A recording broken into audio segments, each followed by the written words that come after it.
Welcome, my friend. Let everything slow.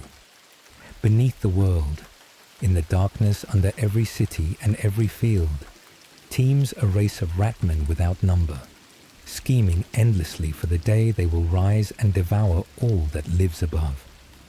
They are the Skaven, the children of the horned rat, and they are among the most numerous and the most treacherous beings in all the world. Tonight we begin their story, with what they are and where they came from. Tonight we sit with the children of the horned rat, the ratmen of the world below. Tonight we sit with the children of the horned rat, the origins and nature of the Skaven, the ratmen of the world below. At Skryre, the ratmen of the world below. The Skaven are a race of ratmen, teeming in numbers beyond counting, who dwell in a vast empire hidden beneath the surface of the world. The Skaven are ratmen, creatures with the bodies of men and the heads and tails of rats, standing upright, cunning and cruel. They are a race of vermin grown to the size and intelligence of men, and they teem in numbers beyond counting, filling the darkness beneath the world with their multitudes. Whether surface races number in their thousands or their millions, the Skaven number in the billions, a vast and teeming horde hidden in the depths, breeding endlessly in the dark. For the Skaven dwell beneath the world, in a great hidden empire of tunnels and caverns that stretches beneath the lands of the surface races, below the cities of men, below the holds of the dwarves, below the fields and forests and mountains. The Skaven have dug their warrens, spreading their tunnels through the darkness under everything. They are a subterranean race, a people of the deep dark, dwelling in the hidden places beneath the world, unseen by the races who walk the surface above. The darkness suits them, for the Skaven are creatures of shadow and stealth as much as of number. They shun the open light, preferring the close dark of their tunnels, the shadowed warrens where they breed and scheme. They see in the dark, move in the dark, war in the dark, emerging to the surface only to raid and to slaughter before retreating again to the depths. The world below is their kingdom, a realm of endless tunnels and lightless caverns where the surface races cannot follow, and from which the Skaven strike at the world above. To understand the Skaven is to understand that they are a people of the underworld, dwelling always in the dark beneath the feet of those they mean to devour. Their bodies suit this life of shadow and treachery. Lean and quick, covered in fur, with the sharp teeth and clawed hands and long tails of rats, the Skaven are built for the close dark of the tunnels and the sudden violence of the raid. They range in size and kind, from the small and craven to the great and monstrous, but all share the cunning and the cruelty of their race. And all are driven by a terrible hunger, a gnawing need that never rests, the black hunger that drives the Skaven ever onward to breed, to raid, to devour. They are vermin grown to the stature of men and given the cunning of men, and they carry the hunger and the fear and the cruelty of vermin into everything they do, and their numbers are their strength. The Skaven breed at a terrible rate, their broods teeming in the dark, their multitude swelling ever greater. Where a surface race might field an army of thousands, the Skaven can loose a horde of countless multitudes, a tide of fur and fangs and blades that washes over their enemies and drowns them in sheer numbers.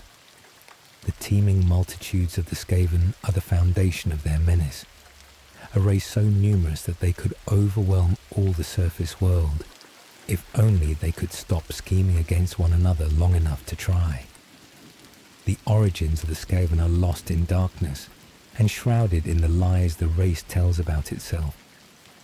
Some say they arose when the corruption of chaos, the raw stuff of ruin called Warpstone, worked its mutation upon ordinary rats or upon men, twisting them over generations into the cunning ratmen they became. Whatever their true beginning, the Skaven emerged into the world long ages ago, spreading from some first dark warren into the depths beneath the whole world.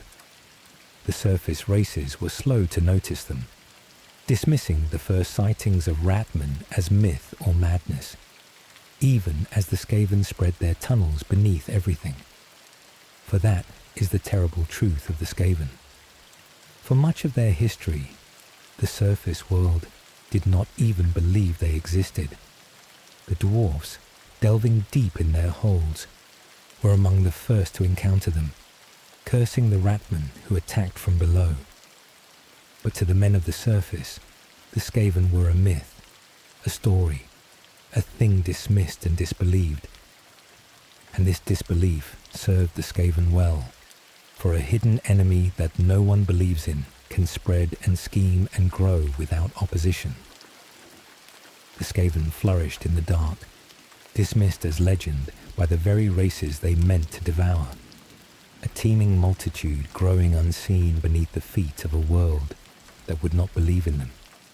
And with every year that the world refused to see them, the ratmen grew more numerous below, their tunnels reaching further, their brood swelling, their patient malice spreading beneath the unsuspecting lands above.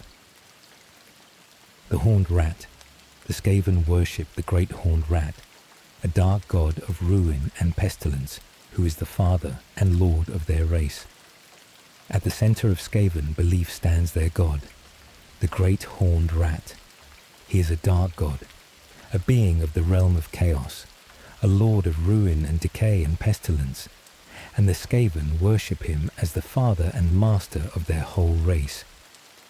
To the Skaven, the horned rat is the source of their being, the lord of their destiny, the god who will one day see them inherit the world. They are his children, the spawn of the horned rat, and they serve him with a mixture of terror and devotion. The horned rat is a god who embodies the very nature of the Skaven. He is a lord of ruin, of decay, of treachery and pestilence, and endless hunger, and his children reflect him in all these things. He thrives on the scheming and the betrayal of his followers, on the ruin they spread, on the endless gnawing hunger that drives them. Where other gods might demand loyalty or order from their worshippers, the horned rat is served by the very treachery and ambition that define the Skaven. A god whose nature is one with the ruin his children spread. And the horned rat has promised his children the world. The Skaven believe that it is their destiny to rise from the darkness beneath the world and inherit the surface, to overthrow all the other races and rule over the ruin of everything in the name of the horned rat. This is the great dream of the Skaven, the promise of their god, that one day they will swarm up from the dark in numbers beyond counting and devour all that lives above, claiming the world for the horned rat and his children. It is a dream of ruin and conquest, the destiny the Skaven believe their god has promised them. The worship of the horned rat runs through every part of Skaven life, though it is a worship shot through with the same treachery as everything else the Skaven do. They fear their god, dread his displeasure, and serve him with a devotion born of terror as much as faith. His priests, the Grey Seers, speak with his voice and command great fear among the clans. And yet, even in their worship, the Skaven scheme, each seeking to turn the favour of the horned rat to its own advantage, each hoping to rise higher in the god's regard than its rivals. The religion of the Skaven is a thing of terror and ambition, a worship that binds the race together even as its members scheme for the god's favour. There is a bitter truth in the bond between the horned rat and his children, for the god embodies everything that both empowers and dooms them. He has given them their numbers, their cunning, their hunger, their dream of dominion, and he has given them too the treachery that keeps them from ever achieving it. The horned rat is a god of ruin, and his children spread ruin wherever they go. Ruin upon the surface races and ruin upon themselves. To be a child of the horned rat is to be numerous and cunning and driven, and also to be treacherous and divided and doomed, a servant of a god whose gifts are also curses. The Skaven are the children of the horned rat in all things, blessed and damned alike by the dark god they serve, and they carry his mark upon them in a hunger that never sleeps. The Skaven call it the Black Hunger, a gnawing need that drives the whole race, a restlessness that will not let them rest content with anything they have. It is hunger for food, for Warpstone, for power, for the ruin of others, all bound together into a single ceaseless craving. This black hunger is the engine of the Skaven, the force that drives them to breed and raid and scheme without end, the restless appetite of a race that can never be satisfied and never be still. The nature of treachery. The defining trait of the Skaven is treachery. Every Skaven schemes against every other, betrayal woven into the very nature of the race. For all their numbers, for all the promise of their god, the Skaven are held back by a flaw woven into their very nature. They cannot trust one another, for every Skaven is a schemer and a traitor. Betrayal is the way of the Skaven. Perfidy their first instinct, ambition their constant drive. Every Skaven believes that it is destined for greatness, that it alone should rise to power, and every Skaven is willing to sacrifice any number of its kin to achieve that destiny. The Skaven are a race of backstabbers, each conniving endlessly against the rest. This faithlessness runs through every level of Skaven society. The lowliest clan rat plots against its fellows. The mighty warlords connive against one another. Even the priests and the lords of the Great Council murder for advancement. There is no loyalty among the Skaven that is not born of fear. No alliance that will not be broken the moment it becomes advantageous. No bond that a well-placed knife cannot sever. The Skaven are bound together by their god and their hunger, yet divided forever by their endless intrigue. A race at war with itself, even as it dreams of conquering the world. Bound up with all of this is a second trait, one that shapes the Skaven as much as their appetite for betrayal. They are, for all their ferocity, a race of cowards. A Skaven will fight savagely when it holds the advantage of numbers or surprise, swarming a weaker foe without mercy. But face it with real danger, and it will flee, abandoning its fellows, saving its own hide at any cost. Courage is a rare thing among the ratmen, and a Skaven that stands its ground does so more often from terror of its masters than from any bravery of its own. The whole race fights by overwhelming numbers precisely because so few of its members will risk themselves when the odds are even. And bound up with the cowardice is a habit of self-serving falsehood so total that the Skaven scarcely know truth from lie. A Skaven will claim any defeat as a victory, any disaster as a triumph secretly intended, any failure as the fault of some rival. Their histories are webs of boasts and lies, each teller rewriting events to glorify itself and blame others. A Skaven caught in the most obvious failure will insist, with perfect confidence, that everything went according to its design. This endless self-flattery is part of what makes them so hard to fathom.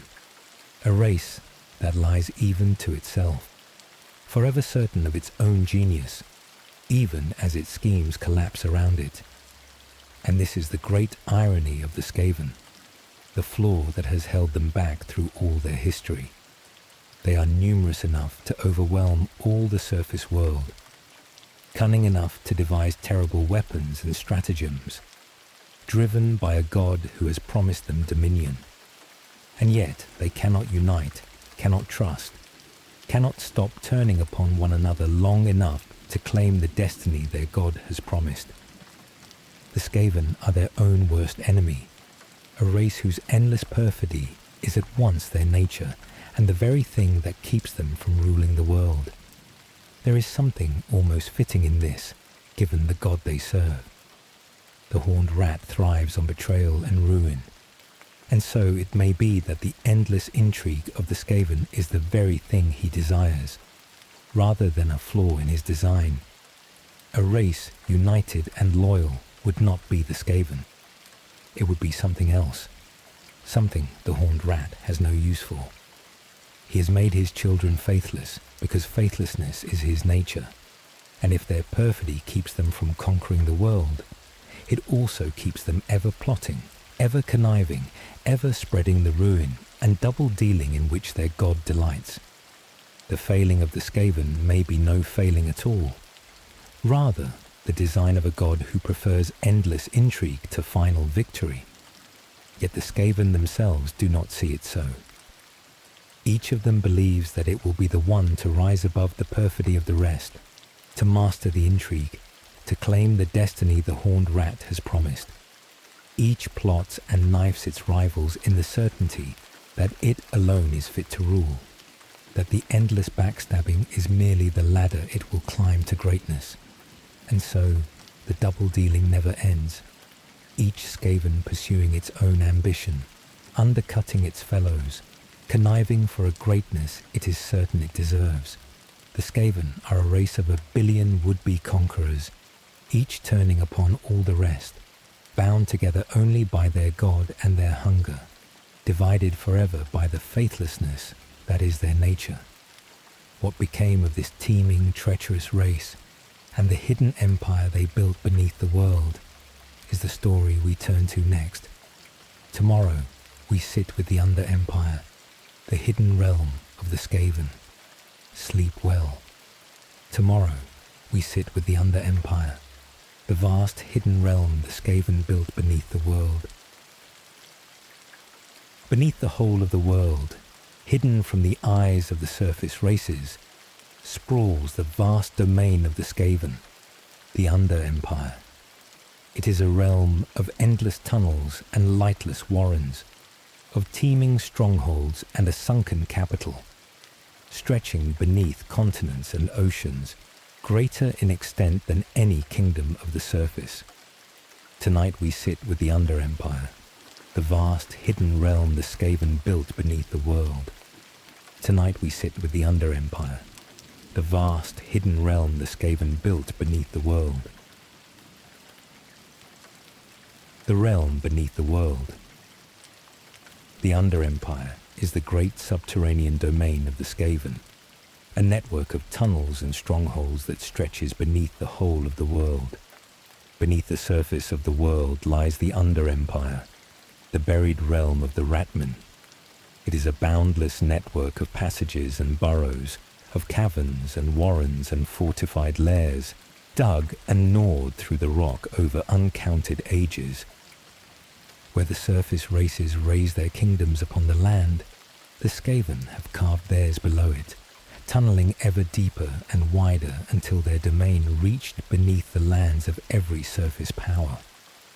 The Under-Empire is the Ratman's kingdom, sprawling in the dark beneath the feet of a world that scarcely knows it is there. The reach of this hidden realm is difficult to grasp. Skaven tunnels run below the old world of men, under the mountain holes of the dwarves, beneath the burning southern lands and the distant east. Over the long ages, the Ratmen have burrowed their way under continents and below seas, linking their strongholds into a single sprawling web that spans much of the world. No surface empire has ever matched the sheer extent of the Under-Empire, for while the kingdoms above are bounded by coasts and mountains and rival powers, the Skaven have dug clean beneath all of these, spreading their warrens wherever the rock would yield. And the Under-Empire is old. The Skaven have been burrowing beneath the world for age upon age, extending their tunnels, founding new strongholds, linking warren to warren in an ever-growing web of darkness. Some of their passages are ancient beyond reckoning, dug in the earliest days of the race and travelled ever since. Others are freshly gnawed, the ratmen forever extending their domain, pushing their tunnels toward new prey and new warpstone. The Under-Empire is a living, growing thing, spreading below the world year upon year, a domain of darkness that has never stopped expanding since the first ratman first dug into the earth. Yet for all its vastness, the Under-Empire is no ordered kingdom. It has no single map, no central plan, no ruler who commands its whole extent. Instead, it is a chaotic tangle, a sprawl of clan territories and disputed warrens and half-forgotten tunnels, grown without design as each clan dug where it pleased and warred with its neighbours for space. So vast and so disordered is the domain that no Skaven alive knows its full extent, not even the lords of the ruling council. Whole stretches of tunnel lie forgotten. Whole warrens are lost and rediscovered. Whole clans vanish into the deep dark and are never heard from again. The Under-Empire is less a kingdom than a wilderness of darkness, boundless and unmapped even to those who dwell within it. This disorder mirrors the nature of the Skaven themselves. A race that cannot trust or unite cannot build an orderly kingdom. And so their domain grew as they did, chaotic and fractured and endlessly divided. Each clan carves out its own patch of the dark, defends it against its rivals, and schemes to seize the territory of others. The result is a domain of staggering size and no coherence, a vast, dark labyrinth held together by nothing but the shared hunger of its inhabitants and their common worship of the horned rat. The Under-Empire is the ratmen writ large, a boundless and disordered sprawl that reflects the treacherous, divided race that made it. It is a domain that could never have been planned, only grown, gnawed outward in 1,000 directions by 1,000 rival clans, until it reached beneath nearly everything and belonged in truth to no one. The sinking city. At the heart of the Under-Empire lies Skavenblight, the ancient capital of the Skaven and the seat of their ruling council. Though the Under-Empire is a sprawling and fractured thing, it has a heart, the great city of Skavenblight, the capital of the ratmen. Skavenblight is the oldest and greatest of the Skaven cities, a vast and ancient metropolis where the ruling council of the race holds court and the temple of the horned rat rises above the warrens. It is the closest thing the treacherous Skaven have to a true capital, the seat of what passes for their central power, the heart of the whole Under-Empire. Skavenblight lies beneath a sunken and pestilent marsh in the southern lands of the surface world, concealed below a drowned and forsaken region that men shun and avoid. Above, there is only a poisoned swamp, a place of foul waters and rotting ground that the surface races have long abandoned. Below, in the dark beneath the marsh, sprawls the great city of the ratmen, its warrens and spires descending into the depths, its temple towering over all. The drowned marsh above conceals the city below, a fitting veil for the capital of a race that dwells forever in shadow and secrecy, unseen by the world it means to inherit. There is a grim irony in where the ratmen chose to raise their capital. The lands above Skavenblight were once home to the cities of men, prosperous and proud, before the marsh crept in and drowned them. As the region sickened and sank, the surface folk fled or died, and the men who remained never guessed that their misfortune was the ratmen's design, the Skaven poisoning and undermining the land above to drive out the surface races and claim the region for themselves.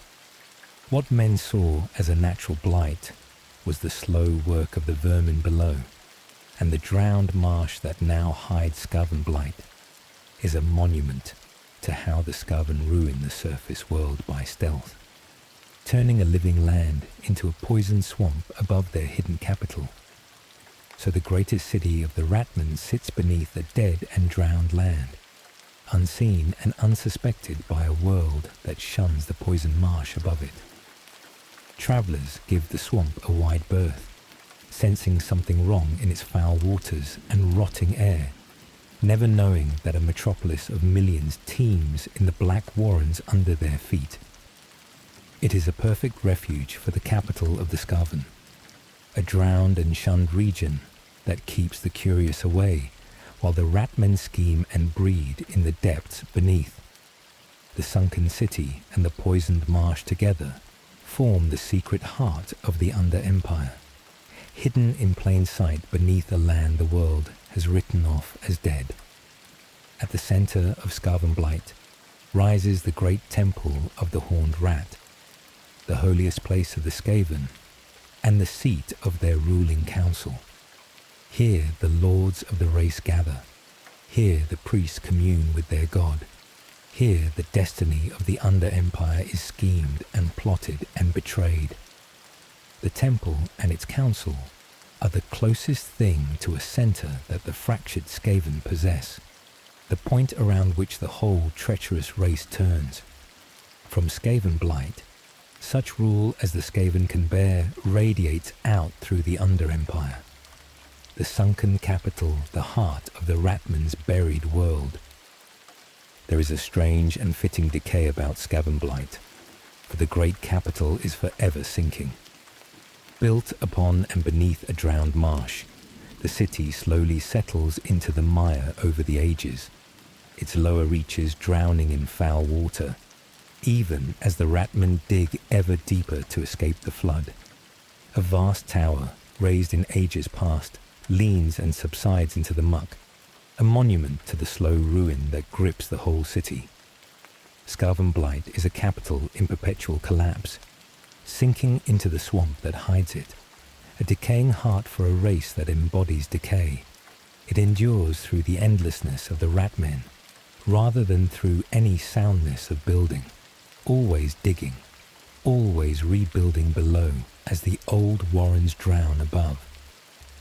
Skavenblight is also a city of staggering size, a warren metropolis that dwarfs the cities of the surface.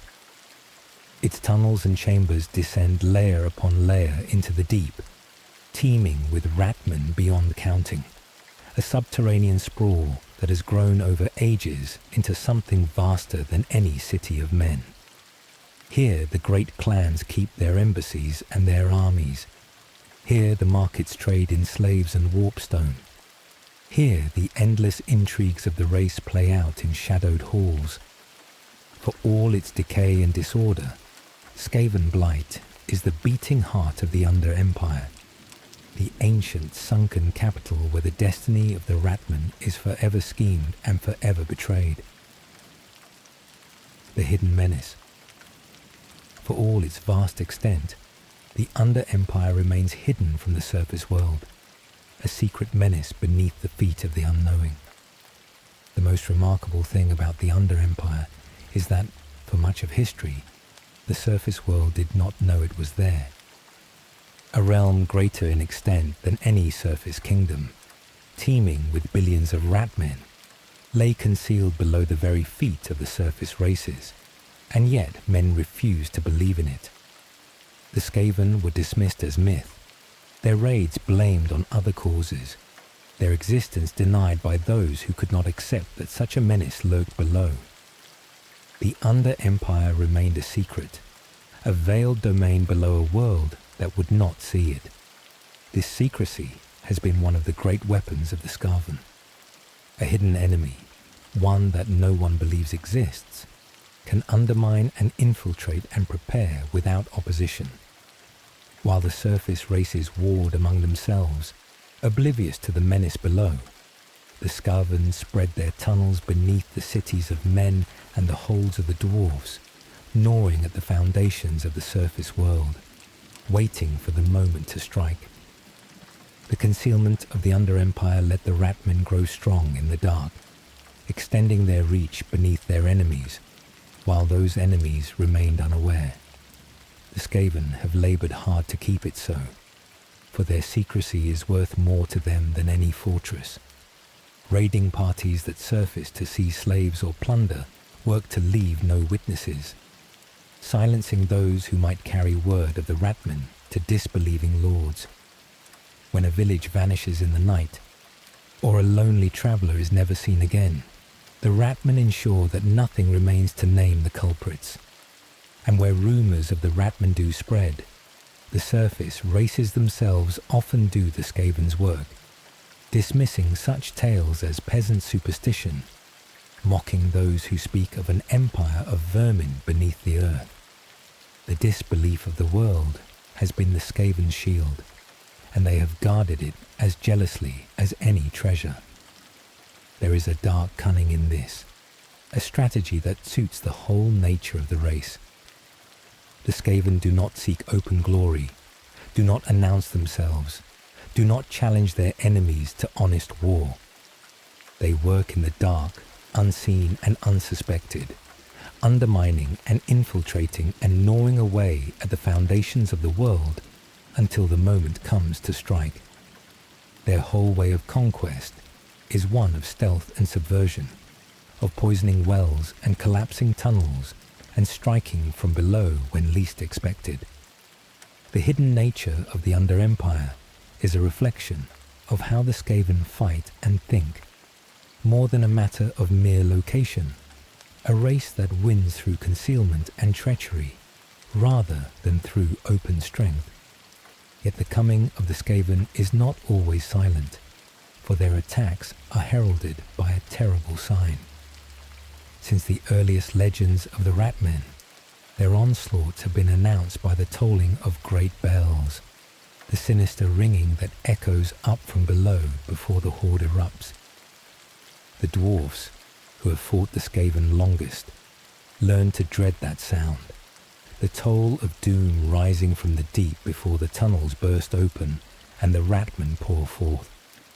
The bells that herald the Skaven are a mark of the hidden menace made manifest, the sign that the secret realm below is about to loose its multitudes upon the world above. Nowhere has this buried menace proved more deadly than in the war between the ratmen and the dwarves.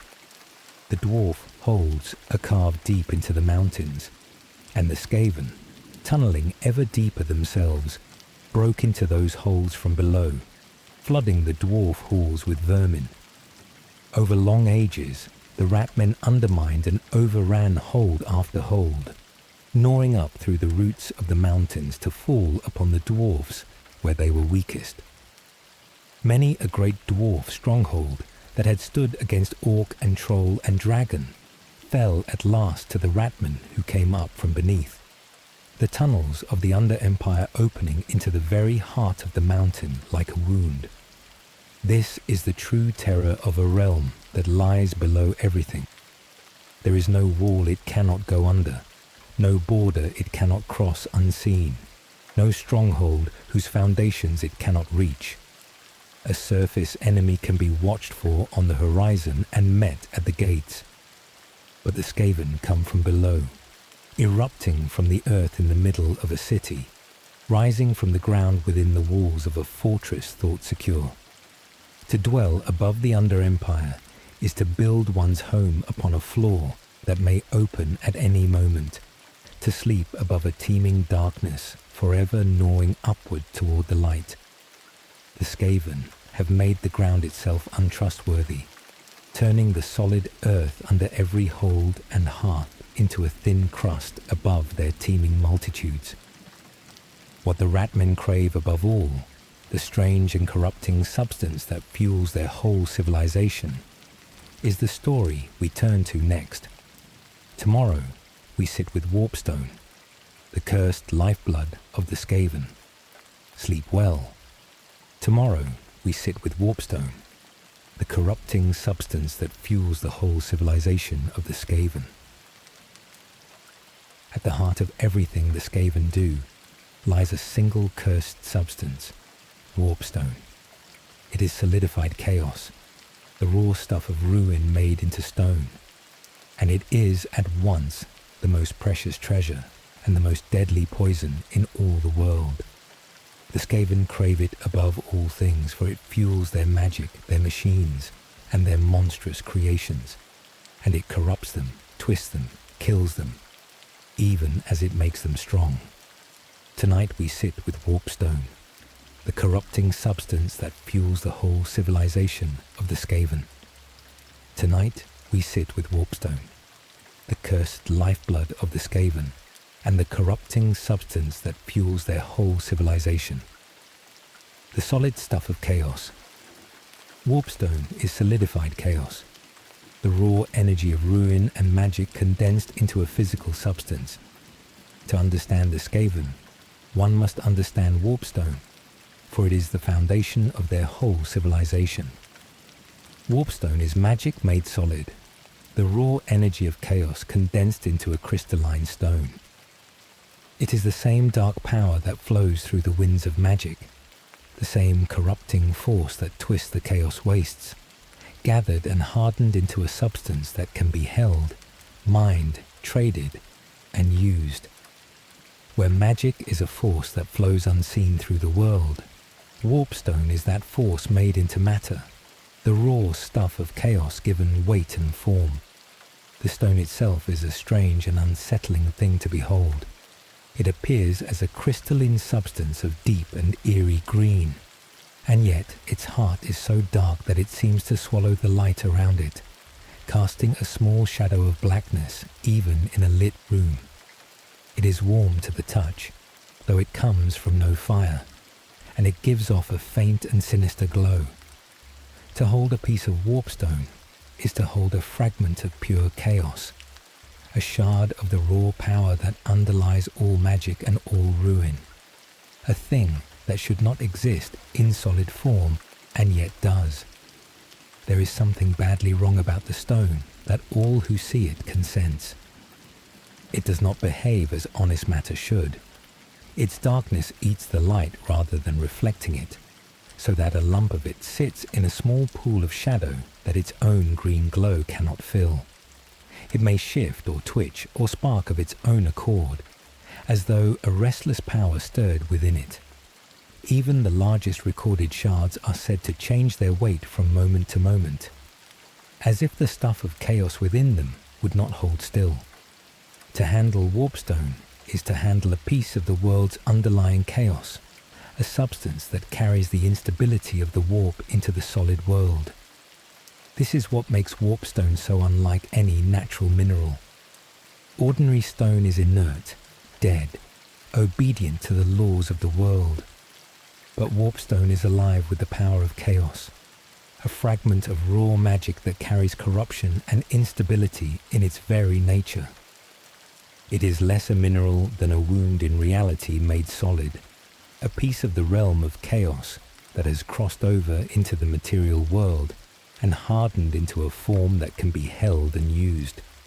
And it is precisely this alien, unstable, corrupting nature that makes the green stone both so powerful and so deadly, a substance that can work wonders and spread ruin, because it is not of this world at all.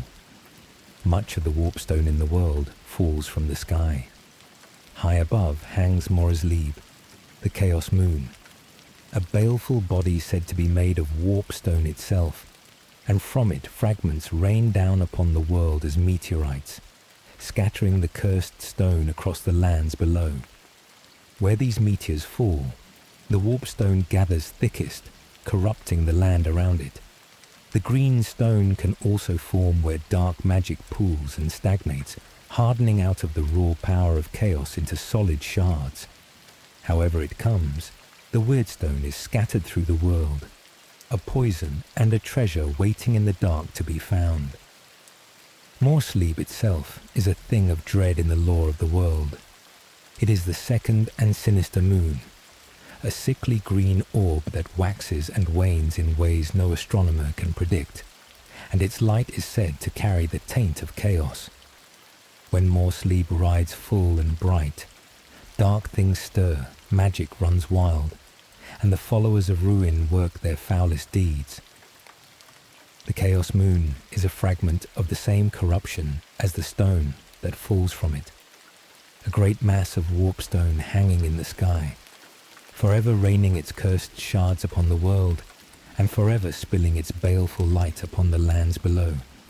To the Skaven, Morris Lieb is a holy thing, the very body of their god's gift, and they watch its phases with a reverence born of their hunger for the stone it sheds. The origins of Warpstone reach back to the deepest history of the world. In the earliest ages, so the lore holds, great gates were raised at the poles of the world, wrought by the ancient masters who first ordered it, meant to hold back the raw power of chaos. But those gates collapsed in a great catastrophe, and their ruin loosed chaos upon the world, scattering the solidified stuff of the warp across the lands as warpstone and flinging a great mass of it into the sky as the Chaos Moon. If this is so, then warpstone is the debris of an ancient disaster, the shattered remnant of a barrier that once held chaos at bay, now scattered through the world as a poison and a temptation. The cursed stone is a fragment of an old catastrophe, and in gathering it, the Skaven gather the ruin of an age long past. The poison in the stone. For all its power, warpstone is deadly, a substance that corrupts, mutates, and kills all who handle it. Warpstone is among the most dangerous substances in all the world, for it is corruption made solid, and its taint spreads to all it touches. To be near unrefined warpstone for any length of time is to risk mutation, the raw power of chaos twisting the body into monstrous new shapes. To ingest even a pinch of it is to doom oneself to catastrophic warping of body and mind, the flesh remade and the wit shattered by the power one has swallowed. The cursed stone is a poison of the deepest kind, corrupting the flesh, twisting the form, driving the mind to madness. And the corruption of warpstone reaches beyond the body to whole lands, where the cursed stone gathers in quantity, where meteors have fallen and their fragments accumulated. The very land is warped and poisoned. Whole regions have been rendered uninhabitable by the accumulation of warpstone, their soil blighted, their creatures mutated, their air turned foul with the power of chaos. The stone does not merely poison those who handle it. It poisons the world around it, spreading its corruption into the land itself, leaving blighted and twisted regions where nothing wholesome can live. Worse still is the addiction that warpstone brings. To consume the cursed stone is to fall into a craving greater than any natural drug can inspire, a hunger that never ceases and never releases its hold. Those who take warpstone into themselves are bound to it forever, driven to seek more and more, their bodies and minds decaying under its power even as they crave it ever more desperately. The addiction of warpstone is a doom in itself, a craving that drives its victims to their own destruction, binding them to the cursed stone until it kills them. And yet, for all its deadly nature, warpstone forever tempts the reckless and the ambitious. For the same power that corrupts and kills is also a source of magic and wonder beyond price. Warpstone can fuel spells of terrible strength, power rituals of great magnitude, and, so the old legends claim, transmute base metal into gold, heal grievous wounds, even raise the dead. These promises draw fools and sorcerers to the cursed substance despite its dangers, each certain that they can master the power without paying the price. The green stone is a temptation as much as a poison, its promise of power luring the ambitious to their doom, a treasure that destroys those who reach for it. The history of the world is scattered with the ruins of those who dabbled in warpstone. Whole towns have been destroyed by the corruption of the cursed stone. whole regions rendered blighted and uninhabitable, their people mutated into monsters or driven mad by its power. Sorcerers who sought to harness it have been twisted into spawn. Alchemists who hoarded it have been consumed by its corruption. Greedy fools who trafficked in it have brought ruin upon themselves and all around them. The green stone leaves a trail of blighted lands and broken lives across the history of the world, a treasure that has destroyed far more than it has ever enriched. Wherever it appears, ruin follows close behind, and the wise learn to flee the sickly green glow rather than reach for it. For most races, this is reason enough to fear and shun the cursed substance. For the Skaven, it is something else entirely. The lifeblood of the ratmen. For the Skaven, Warpstone is the sacred lifeblood of their whole civilization, rather than a poison to be shunned. Where other races fear and shun Warpstone, the Skaven embrace it, for the cursed stone is the foundation of everything they are. They mine it, hoard it, trade it, and consume it, building their whole civilization upon the woodstone that other races dare not touch. To the Skaven, Warpstone is the most precious thing in the world, a treasure worth any risk, any betrayal, any war. They call it by a sacred name, believing it to be a gift of the horned rat himself, a holy substance bestowed upon his children. The cursed stone that poisons the world is, to the Skaven, the sacred lifeblood of their race. The Skaven use Warpstone in every part of their civilization. It is their currency, the tokens of refined woodstone serving as the money of the Under Empire. Wealth and power measured in the cursed stone. It is their food, or something like it, for the ratmen consume the stone in various forms, taking the corruption into themselves in a way that would kill lesser creatures outright. And it is the fuel of all their works, the power that drives their magic, their machines, and their monstrous creations. In every corner of Skaven society, Warpstone is the substance that makes their way of life possible. It is the cursed stone, more than anything else, that makes the Skaven so grave a threat despite their endless divisions. A race of squabbling, treacherous vermin might be no great danger to the world, for all their numbers were they armed only with tooth and claw. But Warpstone arms them with terrors far beyond their nature. It lets a race of rats field engines of green lightning, clouds of killing plague, monsters stitched from living flesh, and sorceries of terrible strength. The green stone multiplies the menace of the Skaven 100-fold, turning a horde of vermin into a threat that can shake the mightiest kingdoms. Without it, the ratmen would be a plague. With it, they are a doom. And this is why the cursed substance lies at the root of so much Skaven treachery and war. The clans covet it above all things, for it is power and wealth and survival in one, and they scheme and betray and slaughter one another to control it. Wars are fought in the deep dark over rich veins of the stone. Alliances are made and broken over its trade. The whole endless intrigue of the Under Empire turns, in large part, upon the hunger for Warpstone.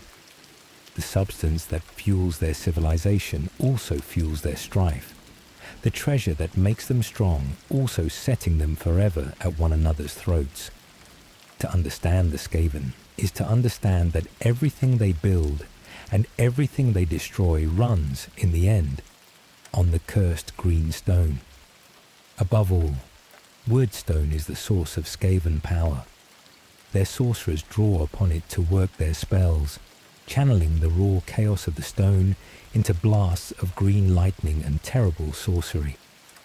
Their engineers burn it to power their war machines, their strange and deadly inventions running on the energy of the cursed stone. Their flesh shapers use it to twist living creatures into monsters, and their plague priests use it to brew their pestilences. Every terrible weapon and dark wonder of the Skaven, as we will see, runs in the end on Warpstone, the cursed lifeblood that powers the whole race. There is a deeper bond between the ratmen and the green stone than mere use, for it may be that Warpstone made the Skaven what they are. The oldest tellings hold that the ratmen arose when the raw power of chaos, in the form of Weirdstone, worked its mutation upon ordinary rats, twisting them over generations into the cunning ratmen of the Under-Empire. If this is so, then the Skaven are themselves creatures of Warpstone, born of its corruption, shaped from the beginning by the very substance they now crave. They are the children of the cursed stone as much as they are the children of the horned rat, a race brought into being by the corruption that other races flee. This origin may be why the Skaven can handle Warpstone, where other races cannot. The ratmen are far more resistant to its corruption than men or dwarfs, able to mine it, consume it, and wield it in ways that would swiftly kill another creature. Yet even the Skaven are not immune to the green stone, for its corruption works upon them too, in slower and subtler ways. Some hold that the very treachery and madness and egotism of the Skaven are the mark of Warpstone upon them, the corruption of the cursed substance twisting their minds as it has twisted their bodies. If so, then the ratmen have paid for their power with their very sanity, corrupted by the substance that made them and sustains them, poisoned in the mind by the lifeblood of their race.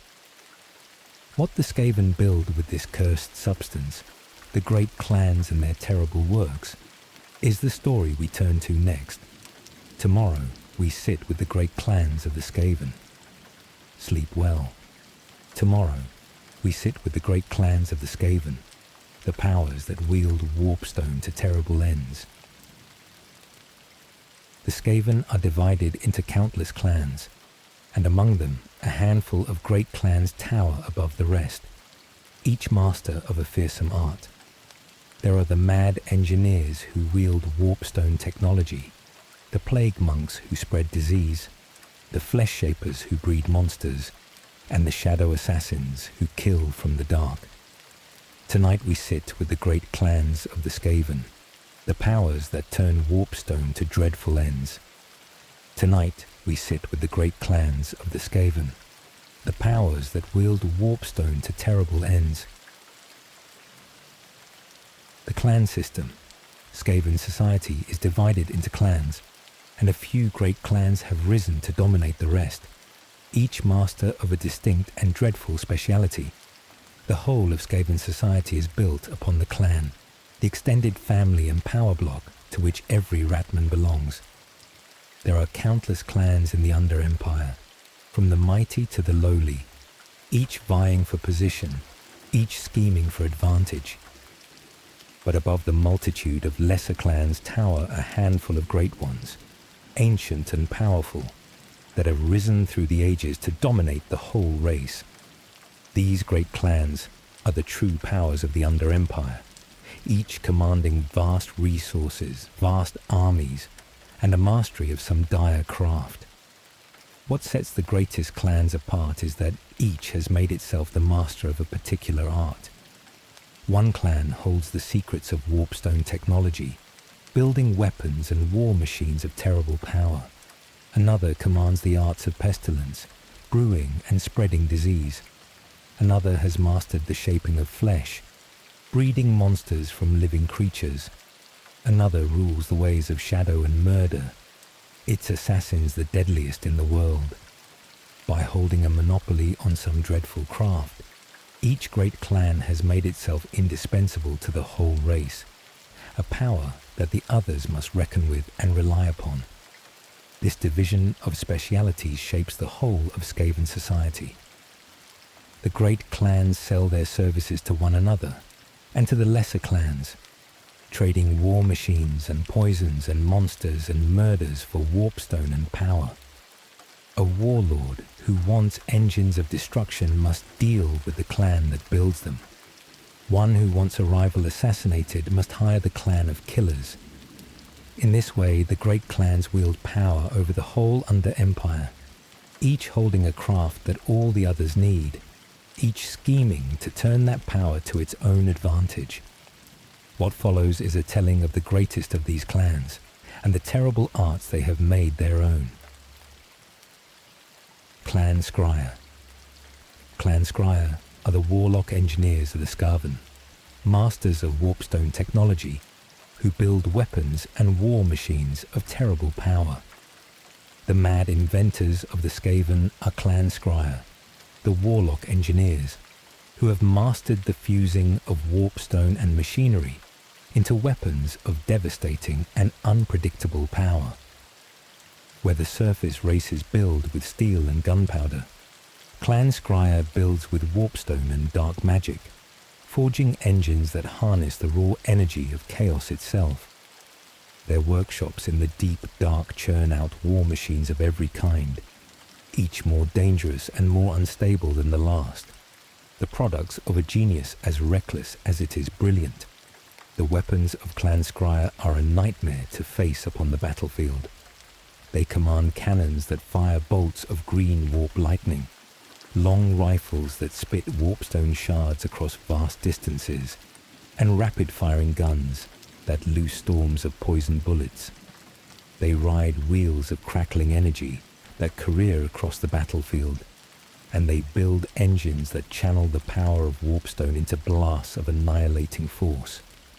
Each of these devices is fearsomely powerful, capable of laying low the mightiest foes, and each is fearsomely unreliable, as likely to explode and slay its own crew as to destroy the enemy. For this is the double nature of Clan Skryre's genius. Their weapons are as dangerous to the Skaven as to their foes. Warpstone is volatile and corrupting, and the machines the warlock engineers build with it are prone to catastrophic failure, blowing apart, running wild, or poisoning those who fire them. A Skryre weapon may win a battle in a single devastating blast, or it may detonate and slaughter the very ratmen who fired it. This recklessness is part of the clan's character, a willingness to loose forces they cannot rein in, trusting that the sheer destructive power of their inventions will outweigh the danger to themselves. Clan Skryre are the mad engineers of a mad race, wielding the power of chaos in machines that threaten friend and foe alike. The warlock engineers do not spare even themselves from their own experiments. Many have replaced limbs with warpstone-powered contraptions, fitted themselves with mechanical eyes or brass appendages, or dosed their own bodies with the very energies they harness in their weapons. A senior member of the clan is as likely to be built of metal and wire as of flesh, his body a workshop as much as his laboratory. This willingness to remake themselves is both a mark of their genius and a symptom of their madness. Engineers so devoted to their craft that they treat their own flesh as raw material to be improved, discarded, or replaced. And within Clan Skryre, rivalry runs as deep as invention. Every warlock engineer covets the glory of the greatest breakthrough, and each schemes to see his rival's devices fail spectacularly, sometimes arranging for it himself. Sabotage between engineers is common, a warlock quietly weakening a rival's device before a demonstration, so that it explodes rather than impresses the watching lords. Clan Skryre may be united in their mastery of warpstone technology, but they are as riven by treachery as any other part of Skaven society, each inventor as eager to destroy a competitor's genius as to advance his own. Clan Pestilens. Clan Pestilens are the plague monks of the Skaven, fanatical spreaders of disease who worship the horned rat as the lord of pestilence. Where Clan Skryre commands technology, Clan Pestilens commands disease. They are the plague monks of the Skaven, a clan of diseased fanatics who venerate the horned rat as the great lord of pestilence and who have devoted themselves to the brewing and spreading of plague. To Clan Pestilens, disease is holy, the sacred gift of their god, and the spreading of pestilence is an act of worship. They are the most fanatical and devoted of all the Skaven, zealots of decay who embrace the plagues they carry. The plague monks are living vectors of disease, their bodies riddled with every manner of sickness, their flesh rotting yet unfailing. They have endured so many diseases and survived so many plagues that they have become walking reservoirs of pestilence, immune to the sicknesses they carry and eager to pass them on. In battle, they swing great censers that belch clouds of poisonous, disease-laden smoke, choking their enemies and spreading contagion across the field.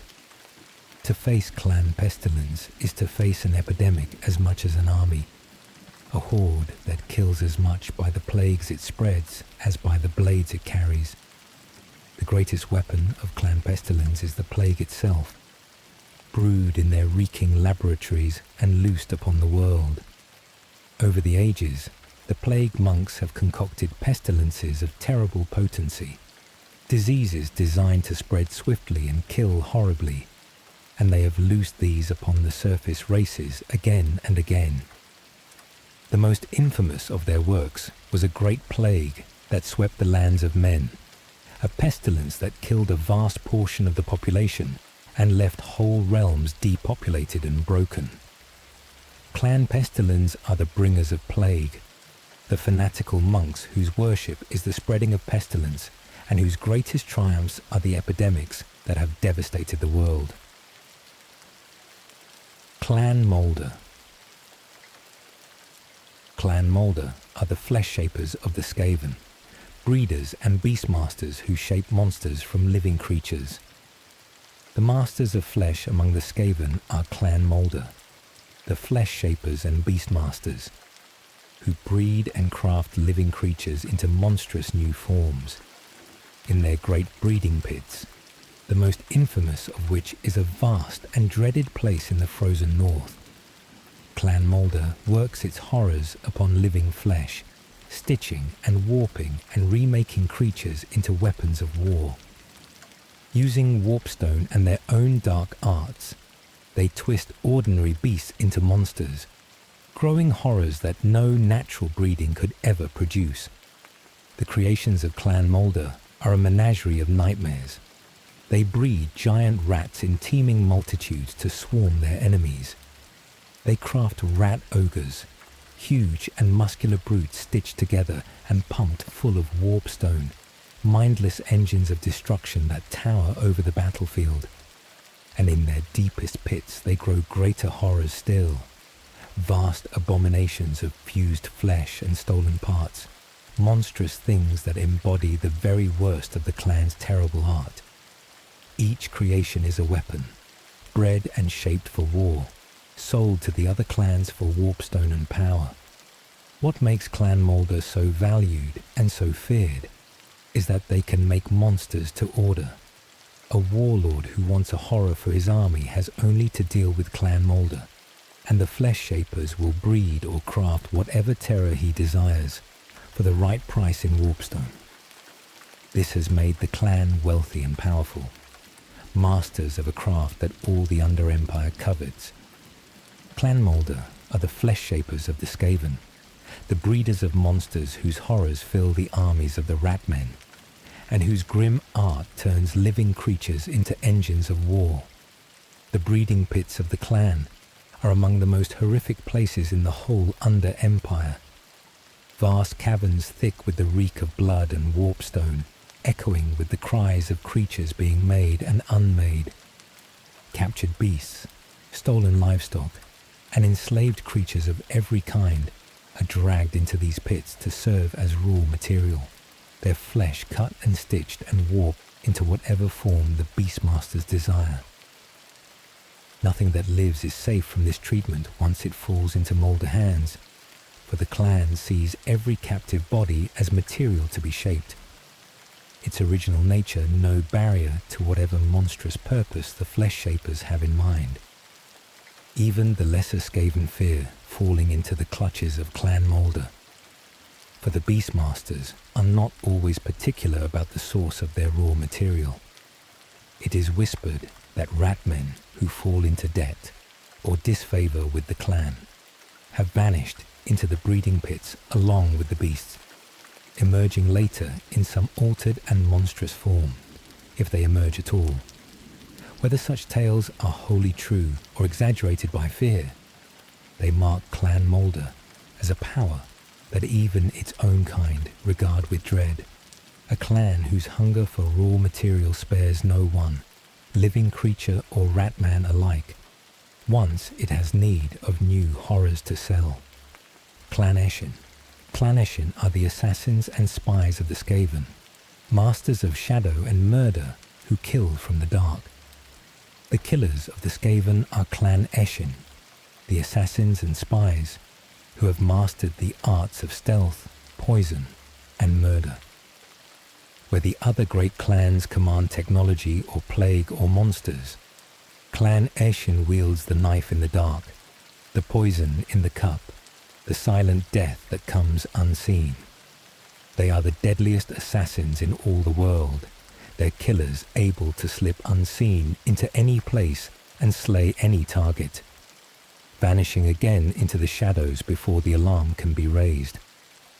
The assassins of Clan Eshin are said to have learned their arts in the distant east, journeying far from the Under-Empire to master the ways of shadow and death before returning to sell their deadly services.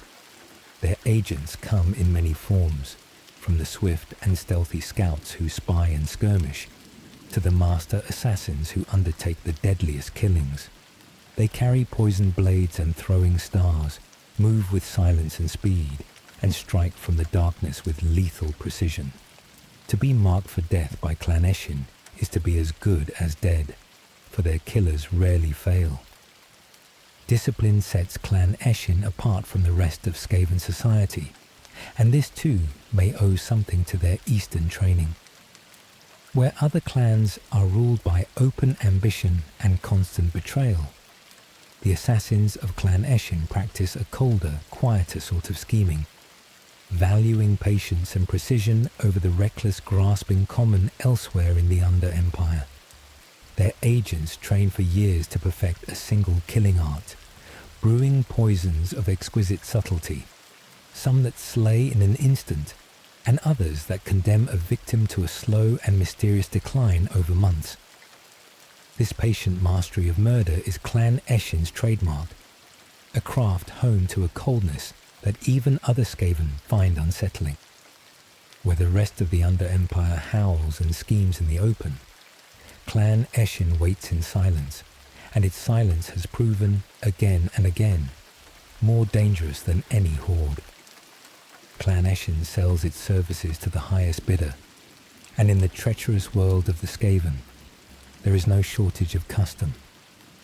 A warlord who wishes a rival dead, a clan that wishes to remove an obstacle, a lord who wishes to strike at an enemy without open war, all turn to Clan Eshin and its assassins.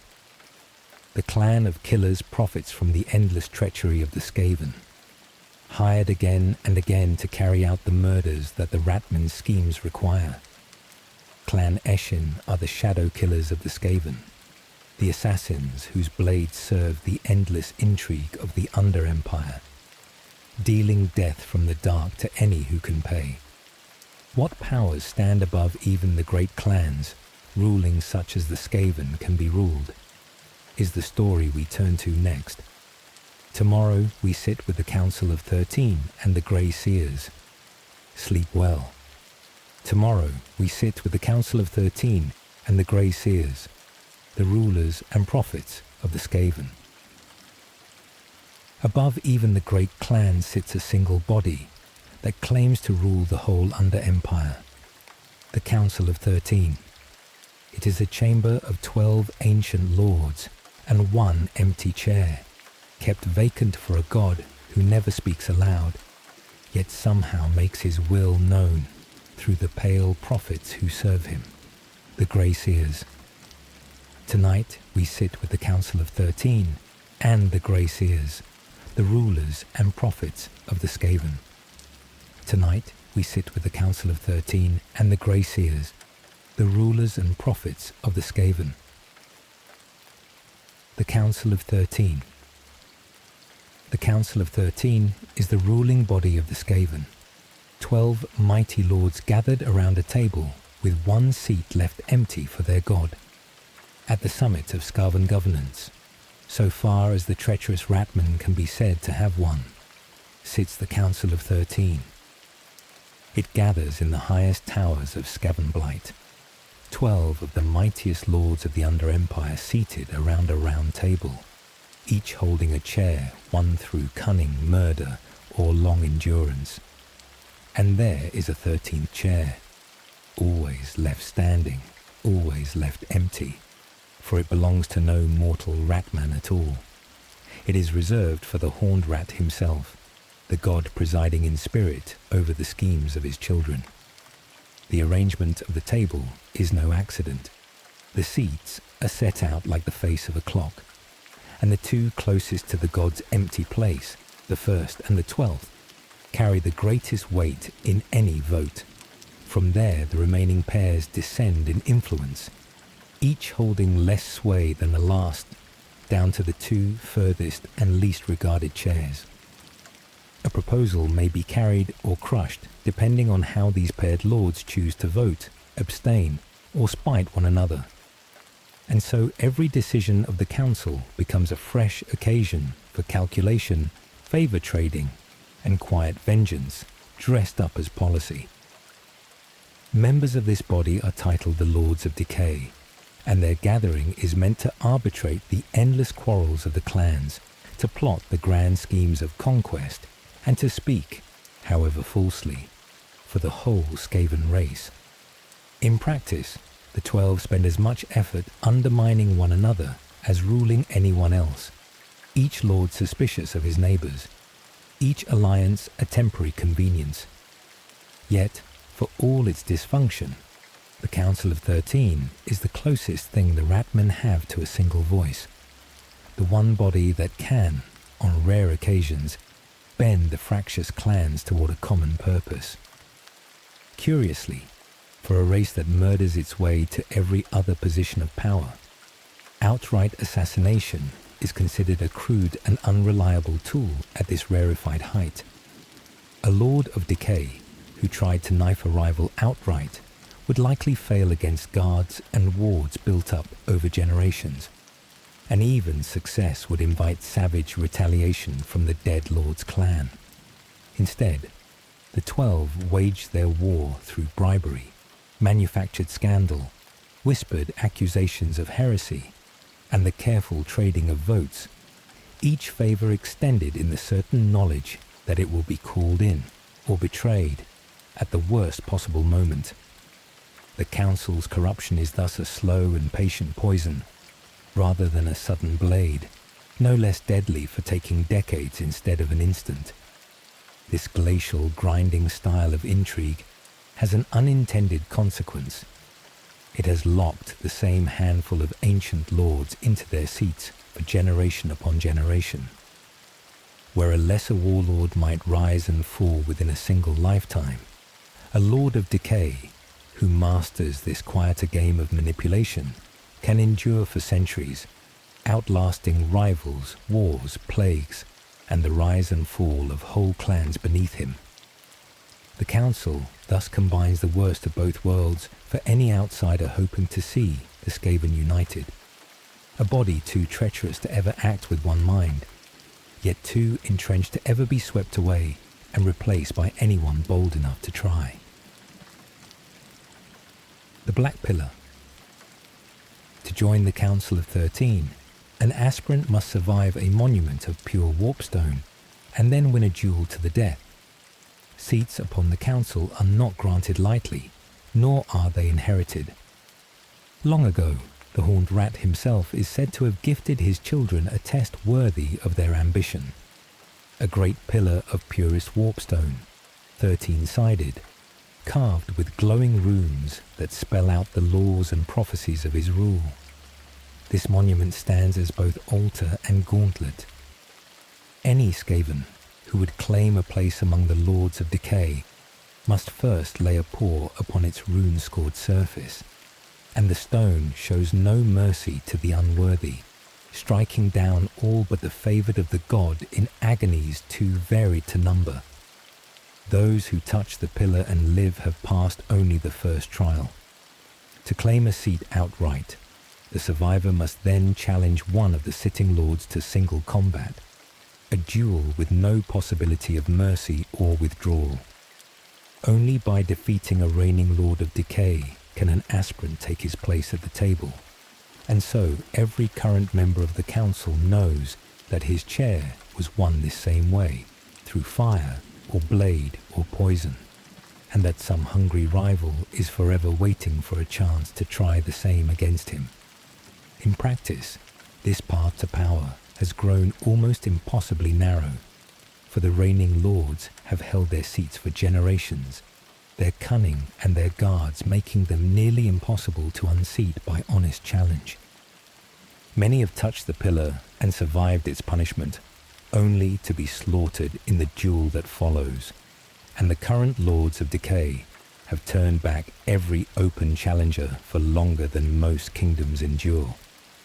The pillar remains as a symbol of the ambition every Skaven carries and the ruthlessness required to answer it, even as the seats themselves have become, for all purposes, a fixture held by the same hands for age upon age.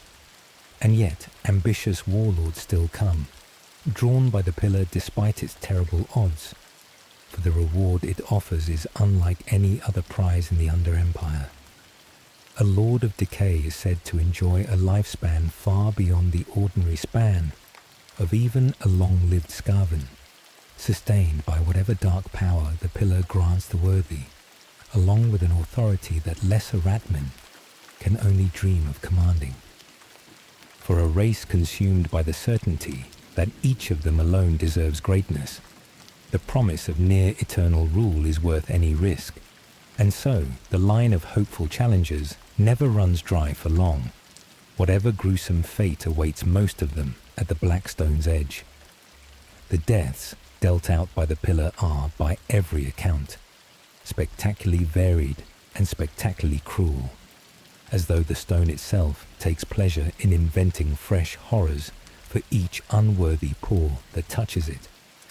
Some are said to be consumed from within, others twisted into shapes that can no longer be called Skaven at all, and a few crumble to ash where they stand. No two failed aspirants are said to die quite the same way, and this variety only feeds the legend of the pillar's power. Each grim tale retold in the warrens as a warning and, perversely, as an invitation to the next fool, certain that he alone will prove worthy. Some clans are even said to keep a tally of the pillar's victims carved into the walls near the council chamber, a monument to ambition that has claimed far more lives than it has ever elevated. If the tallies are to be believed, the Black Stone has swallowed more aspiring lords across the centuries than the whole of the current council could ever hope to outnumber. A silent graveyard of ambition standing at the very heart of Skaven power.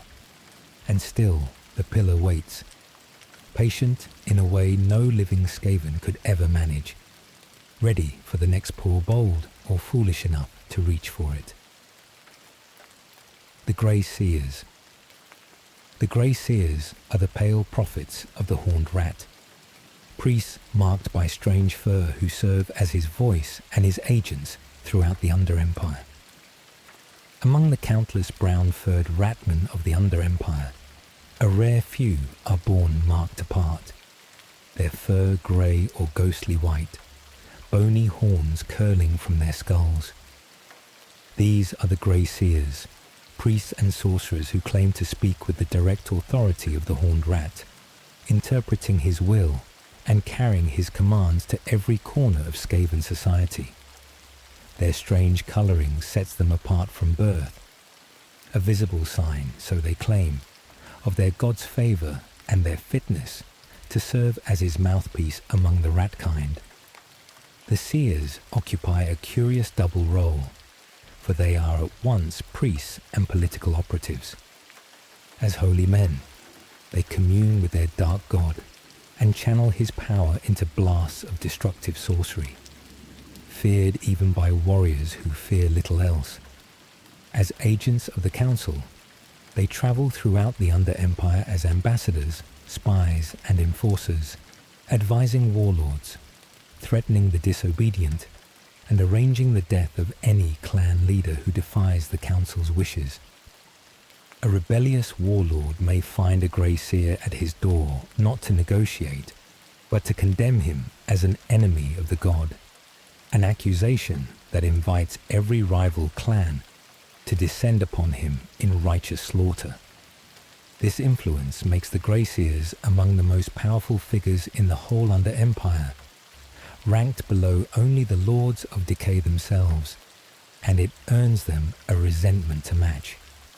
Lesser Skaven regard the Seers with a mixture of dread and loathing, for their word can doom a warlord in an instant, and their claim to speak for the Horned Rat places them above the reach of ordinary vengeance. And true to the nature of their race, the Seers are no more united than any other Skaven. They scheme against one another for advancement with the same appetite for betrayal that marks the clans below them. Priests of a god of treachery proving themselves worthy through treachery of their own. Their order holds itself to a strange and superstitious limit.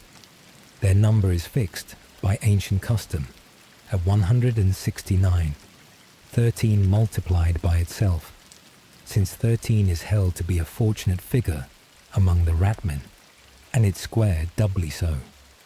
When a seer dies, an apprentice steps up to fill the vacant place, and it is an open secret that these apprentices rarely wait for nature to take its course.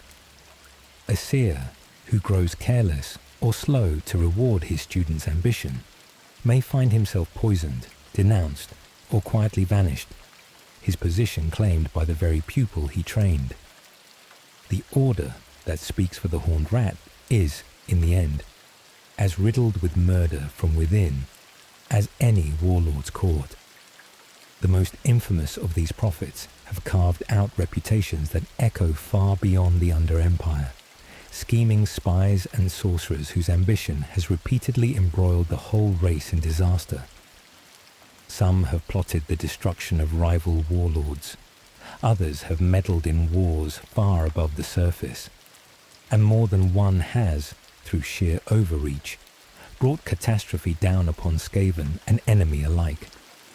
Yet even the worst of these disasters rarely costs a clever seer his standing for long, for a smooth tongue and a plausible scapegoat can turn any failure into someone else's crime, and the ratmen who serve the Horned Rat are nothing if not practiced liars. The Screaming Bell.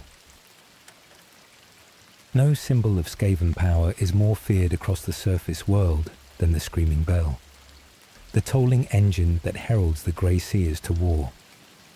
Since the oldest legends first told of ratmen in the dark, their coming has been marked by a dreadful sound rolling up from below, the toll of a great bell, ringing where no bell should be, announcing horror before the horror itself appears. This is the Screaming Bell, an ancient and monstrous engine of warpstone and forged metal that the Grey Seers ride into battle upon towering wheeled platforms, its every peal a burst of dark magic loosed upon friend and foe alike. The bell is no mere instrument of noise, bound with the same corrupting substance that fuels the rest of Skaven civilization. Its ringing can knit shattered ratmen back into the fight, or shatter the courage and sanity of the enemies who hear it, or on rare and unpredictable occasions, tear a hole between worlds through which worse things than rats come pouring. The seers who ride it treat the bell as a holy relic, a direct channel to the power of the Horned Rat, and its tone is said to shift the very balance of dark magic wherever it tolls. Legend traces the bell's origin to the very founding of the Council of 13, when the horned rat is said to have appeared before a gathering of his children and devoured a score of them where they stood, sparing the rest only after they offered up chains of sacrifice and a chant that shook the world. Out of that ritual came the first tolling of the bell, and Skaven lore holds that its echo has never faded away, that some remnant of that first terrible summoning lingers in every peal struck since. Whether this tale is history or simple boasting, it has given the bell a mystique that no warlord dares dismiss, and Grey Seers guard the secrets of its casting as jealously as any Warpstone horde. For the surface races, the screaming bell has become the very sound of dread, a signal that the digging beneath their walls and floors is about to bear fruit. Dwarves deep in their mountain holds learned across generations to go pale at the first distant clang, knowing that the ratman's onslaught follows close behind. The bell is a fitting symbol for the whole of Skaven rule, a thing of terror and power, riding atop the ambitions of priests who serve a council that cannot trust itself, tolling out doom for enemy and follower alike. What became of the Skaven in their long history of war and plague against the surface world is the story we turn to next. Tomorrow, we sit with the wars and the plagues of the Skaven. Sleep well. Tomorrow, we sit with the wars and the plagues that the Skaven have loosed upon the surface world. We have already seen that no Skaven trusts another, that every ratman schemes for himself alone. But treachery among the Skaven is not simple chaos. It has its own strange customs, its own unwritten laws, even a single crime that the most murderous ratman dares not commit. Tonight we sit with the Way of Treachery, the hidden order beneath the disorder of the Under-Empire. Tonight we sit with the Way of Treachery, the customs and the one forbidden line that shape even the most faithless race in the world. The one unforgivable crime. Among a people who lie, murder and betray without limit, a single act is judged beyond all pardon, to be declared an enemy of the horned rat. It would seem, given everything we have learned of the Skaven, that nothing could shock or unite them, that a race so given to backstabbing would recognize no crime at all. And yet there is one.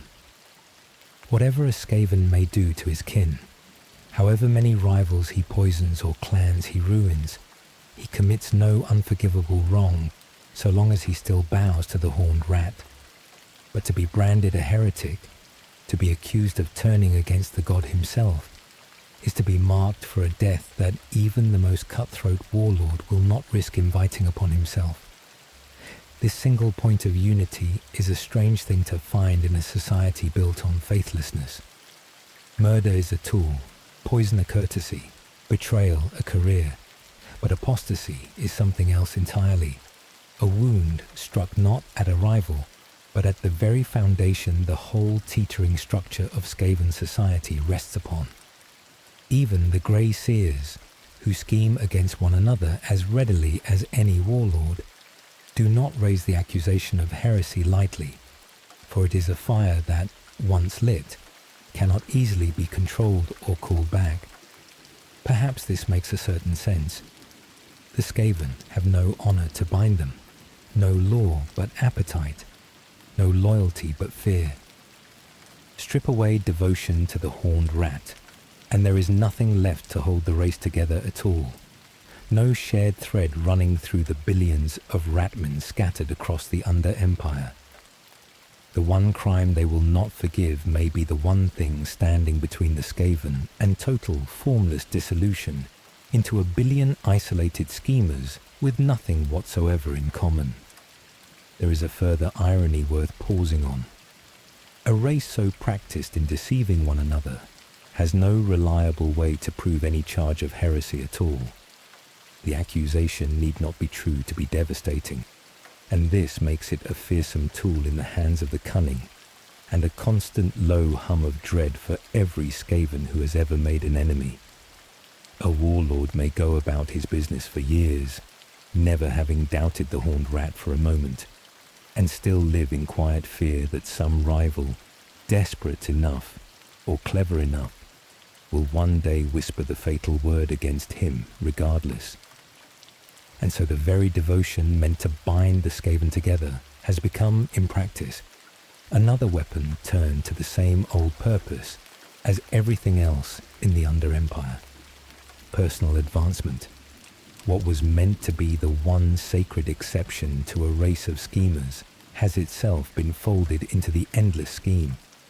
Proof that there is nothing among the ratmen, not even reverence for their own god, that ambition cannot in time twist to its own use. The sacred war. To accuse a rival of heresy is to unleash a righteous slaughter, and so the charge has become the deadliest weapon in the Under-Empire's endless intrigues. Because the taint of heresy invites such universal condemnation, it has become the most devastating accusation one Skaven can level against another. A warlord who cannot be beaten in open combat, a clan too strong to challenge in the open, can instead be denounced as an enemy of the god, and once that word spreads, every rival clan gains a righteous excuse to fall upon the condemned without restraint. What might otherwise be naked aggression becomes, with the right accusation, something the whole Under-Empire will celebrate rather than punish. This makes the charge of heresy a weapon almost as feared as the plagues of Clan Pestilens or the war engines of Clan Skryre. For it costs the accuser nothing but a whispered rumour, and can bring down even the mightiest of rivals. A clan need not prove the charge is true, only spread it convincingly enough that other clans see profit in believing it. Innocence offers little defence once the word has taken hold, for the clans descending to share in the spoils care far more for plunder than for justice. And so, beneath all the endless private scheming of the ratmen, there runs this one formal and terrible custom, an accusation dressed as piety, a slaughter dressed as devotion. It is treachery given the shape of law, betrayal wearing the mask of righteousness, the closest thing the Skaven have to a court of judgment, and it is wielded, as everything else among the ratmen is wielded, entirely in the service of ambition. History within the Under-Empire offers grim proof of how effective this weapon can be. More than once, an entire clan has been condemned as heretic and driven to near extinction, not because its members had ever once turned from the horned rat, but because a rival power found the accusation more useful than any army. Once such a clan is marked, its former allies vanish overnight, unwilling to be tainted by association, and the condemned find themselves fighting not one enemy, but every opportunist in reach, all arriving at once to claim a share of the kill before someone else does. Even the highest lords of the council are not entirely safe from this weapon, though they wield it more often than they fear it. A lord of decay who grows careless, who allows rumours of impiety to take root around his name, may find his own colleagues turning the very tool he has used against others back upon him.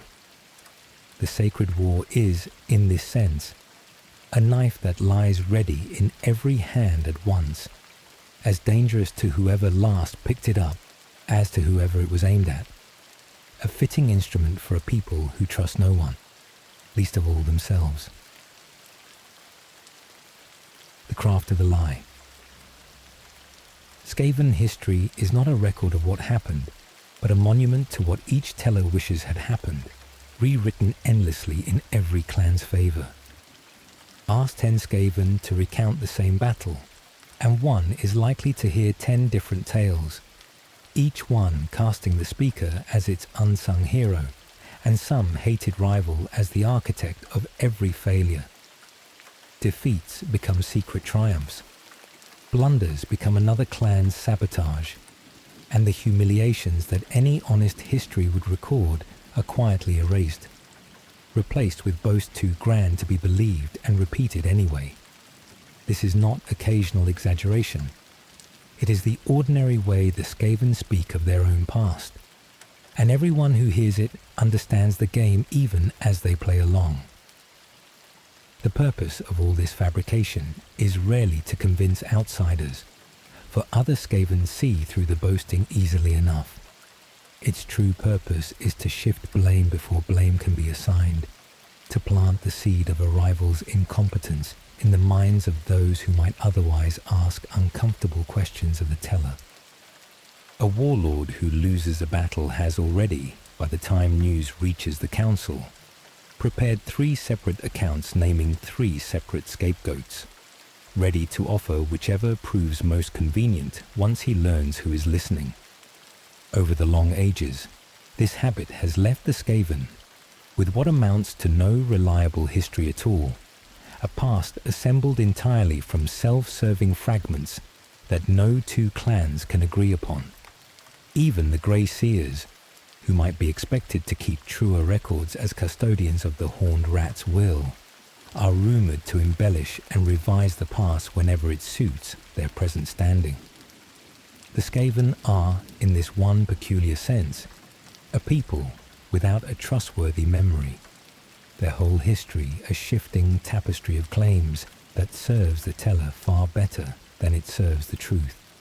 For those who must listen to these tales and act on them, this constant fabrication poses a peculiar challenge of its own.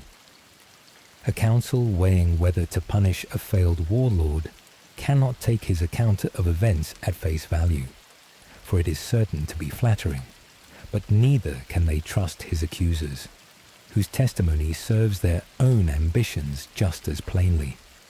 What passes for judgment among the Skaven often comes down to weighing which liar currently holds more useful allies, rather than to establishing what happened at all, more Warpstone, or more leverage over the listener. Truth, in the Under-Empire, is less a fact to be discovered than a resource to be purchased. This has bred among the ratmen a peculiar fluency in reading falsehood, a skill every Skaven develops out of sheer necessity. A warlord who cannot spot the gaps in a rival's boasting, who cannot sense which self-glorifying tale hides a genuine weakness, will not survive long in a society where every word spoken to him is calculated for someone else's advantage. The Skaven have thus become, through this endless exchange of lies, some of the shrewdest readers of deception in the world, masters of a craft they honed only because their own kind gave them no other choice. The management of ambition. The surest way for a Skaven lord to keep his rule is to strike down any subordinate who shows the first spark of ambition, long before that spark can grow into a challenge. A Skaven who rises to command others faces a problem that never quite goes away. Every underling beneath him is, by nature, waiting for the chance to take his place. The wise lord does not wait for that chance to arrive. He watches his subordinates for the earliest signs of growing confidence. A lieutenant winning too much favour with the troops, an underling proving cleverer than seems safe, and he removes such threats quietly and early, long before they could ever mount an open challenge. Loyalty among the Skaven is rarely won.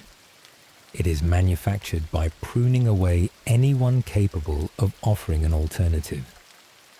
This preemptive cruelty produces a particular kind of court around a successful Skaven lord, a gathering of the meek and the unthreatening, rather than a circle of the boldest and most capable ratmen, those too timid or too unremarkable to have drawn their master's suspicion. Some of history's most enduring Skaven warlords have surrounded themselves precisely with such lesser talents, sacrificing the strength a bolder retinue might have offered in exchange for the certainty that none of them would ever muster the nerve to strike at him. The method demands a peculiar kind of vigilance from any lord who practices it, for the line between a useful subordinate and a dangerous one can shift without warning. An underling who has served faithfully for years, promoted for competence rather than menace, may one day win a small victory that earns him more praise than his master intended, and in that instant he crosses from asset to threat. Wise lords are said to watch not only for open ambition, but for the quieter, more dangerous kind, the underling who claims no desire for advancement at all, while quietly building the loyalty of others behind his master's back. Some warlords take the practice further still, rotating their closest attendants and bodyguards on no fixed schedule, never allowing any single underling to grow too familiar with the routines of power or too comfortable in a position of trust. Others prefer to keep 2 or 3 subordinates locked in permanent rivalry with one another, ensuring that any scheme against the master would first have to survive the schemer's own colleagues turning on him. Whatever the particular method, the underlying logic never changes.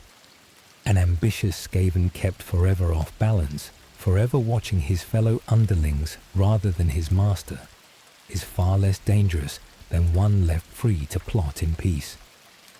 This is, in its way, the whole of Skaven society written small, a single lord's court mirroring the endless suspicion of the under-empire at large. Just as the Council of 13 survives by keeping its members set against one another, just as clan preys upon clan and Grey Seer schemes against Grey Seer, so too does the smallest warlord's retinue reproduce the same pattern in miniature. There is no level of Skaven society, from the meanest warren to the highest seat in Skavenblight, where trust is allowed to take root long enough to grow into anything resembling loyalty freely given. It is treachery all the way down, a structure held together only by the shared certainty that betrayal, everywhere and always, is how things are done. Whatever this way of treachery costs the Skaven in the long run, it is the water every ratman swims in from the moment of its birth, as natural to them as the dark tunnels beneath the world, and not one among them has ever known, or would likely want, another way to live. There is a cost to this method that even its practitioners rarely escape, for a court built from the meek offers poor counsel and worse defense when true danger arrives from outside. A lord who has spent years culling every capable rival from his own ranks may find, in his hour of greatest need, that he has no one left strong enough to help him weather it. The very caution that preserves a Skaven's rule from within often leaves him fatally exposed to the dangers of the world without. One more way, the ratmen's endless suspicion of one another quietly undermines the very power it was meant to protect. What all this treachery has cost the Skaven in their long wars against the surface world, and against themselves, is the story we turn to next. Tomorrow, we sit with the wars and the plagues of the Skaven. Sleep well. Tomorrow, we sit with the wars and the plagues that the Skaven have loosed upon the surface world and upon themselves. For all their scheming and all their Warpstone, the Skaven have never conquered the surface world, and their long history explains why. Tonight we sit with their greatest triumph and their greatest failures. A plague that brought a mighty realm to its knees. A war that nearly finished what the plague began. A grinding age-long struggle beneath the mountains, and a habit of turning on themselves that has cost them more than any enemy ever could. Tonight, we sit with the wars and the plagues that the Skaven have loosed upon the surface world. Tonight, we sit with the wars and the plagues that the Skaven have loosed upon the surface world. and upon themselves. The Black Plague. The greatest triumph in Skaven history was a plague, brewed in secret and loosed upon the empire of men, that brought a mighty realm to the edge of ruin. Long ago, when the empire of men was ruled by a weak and corrupt emperor, Clan Pestilens brewed a pestilence of terrible cunning, a sickness that spread with fearsome speed and killed with agonizing certainty. Carried by the silent hands of Clan Eshin, this plague was seeded into the wells and sewers of the empire's greatest cities in a single winter, and within months it had raced along every trade road and river, striking down rich and poor alike. History would come to call it the Black Plague, and it remains the single deadliest weapon the ratmen have ever unleashed upon the world above. The toll it took beggars belief. Whole districts of proud cities were emptied in weeks. Villages vanished from the map entirely, their people dead or fled. By the time the sickness had run its course some years later, the empire had lost the overwhelming majority of its population. Entire provinces reduced to a fraction of their former numbers. Even the corrupt emperor, who had let his realm rot from within, did not survive to see the end of it. No war of blades and shields in the whole history of the surface world has ever matched what this single pestilence achieved. And this was, by Skaven reckoning, the whole point. The plague was never meant to stand alone. It was the opening stroke of a grander design, intended to leave the empire so weakened and so leaderless that the ratmen's armies could sweep in behind it and claim the ruin for their own. The Black Plague was not an act of random cruelty, but a calculated first blow, the beginning of an invasion planned to follow hard on the heels of the dying and the desperate. What made the pestilence so devastating was the mercy of its speed. Where a lingering sickness might have given healers time to study it and rulers time to prepare, the Black Plague struck and killed within days, sometimes within hours of the first sign of infection. Dark blotches would spread across the skin, the joints would swell, a fever would take hold, and then, before any remedy could be tried, the victim was gone. No apothecary of the age found any cure, no priest any ward against it, for it was born of warpstone and malice. Rather than of any natural corruption the healers of the surface world had ever studied. The corrupt and idle ruler of the empire at the time did nothing to prepare his people, and his negligence let the sickness take root and spread far beyond what swifter action might have contained. By the time the scale of the catastrophe became clear, whole cities had already lost their physicians, their gravediggers, and much of their capacity to respond at all. It is a bitter irony of the tale that the ruler's failure, born of ordinary human corruption and complacency, did as much to seal the empire's fate as any cunning of the ratmen, who had engineered the disaster in the first place. The Skaven Wars. Close on the heels of the plague came open invasion, as the Skaven poured up from below to seize what the pestilence had left behind. As the Black Plague still burned through the empire, the warlord clans mustered their hordes and struck. Farms and villages were put to the torch in the dead of night, their inhabitants clubbed down or dragged off before they could raise the alarm. Over the years that followed, the ratmen stripped the weakened empire of what remained, warren by warren, looting shattered settlements, enslaving the survivors, pressing ever deeper into lands too broken by plague to resist. This onslaught became known as the Skaven Wars, the invasion that nearly finished what the pestilence had begun. Only a handful of great walled cities held against the tide, their people crowded behind ancient stone while the countryside around them burned. It fell to one determined ruler to rally what remained of the empire's strength. holding a key city under brutal siege, flooding the tunnels beneath it, manning barricade after barricade against an enemy that could strike from any direction at any hour. Through sheer stubbornness and the exhaustion of an enemy fighting its own hunger and its own quarrels as much as any human sword, the siege was broken, and this ruler went on to drive the ratmen back below in a hard-won campaign that ended the invasion at last. In time, this whole catastrophic chapter faded from memory, as such things always do among the surface races. What had been a war against a hidden empire of billions became, in the retelling, a folk tale of a plague of unusually large rats and a heroic ruler who chased them off. The true scale of the horror, an invasion that nearly toppled the mightiest realm of men, was smoothed over and half forgotten, much as the Skaven, could they have known, might have wished it to be. The invasion's failure, in the end, owed as much to the ratmen's own nature as to the courage of the defenders.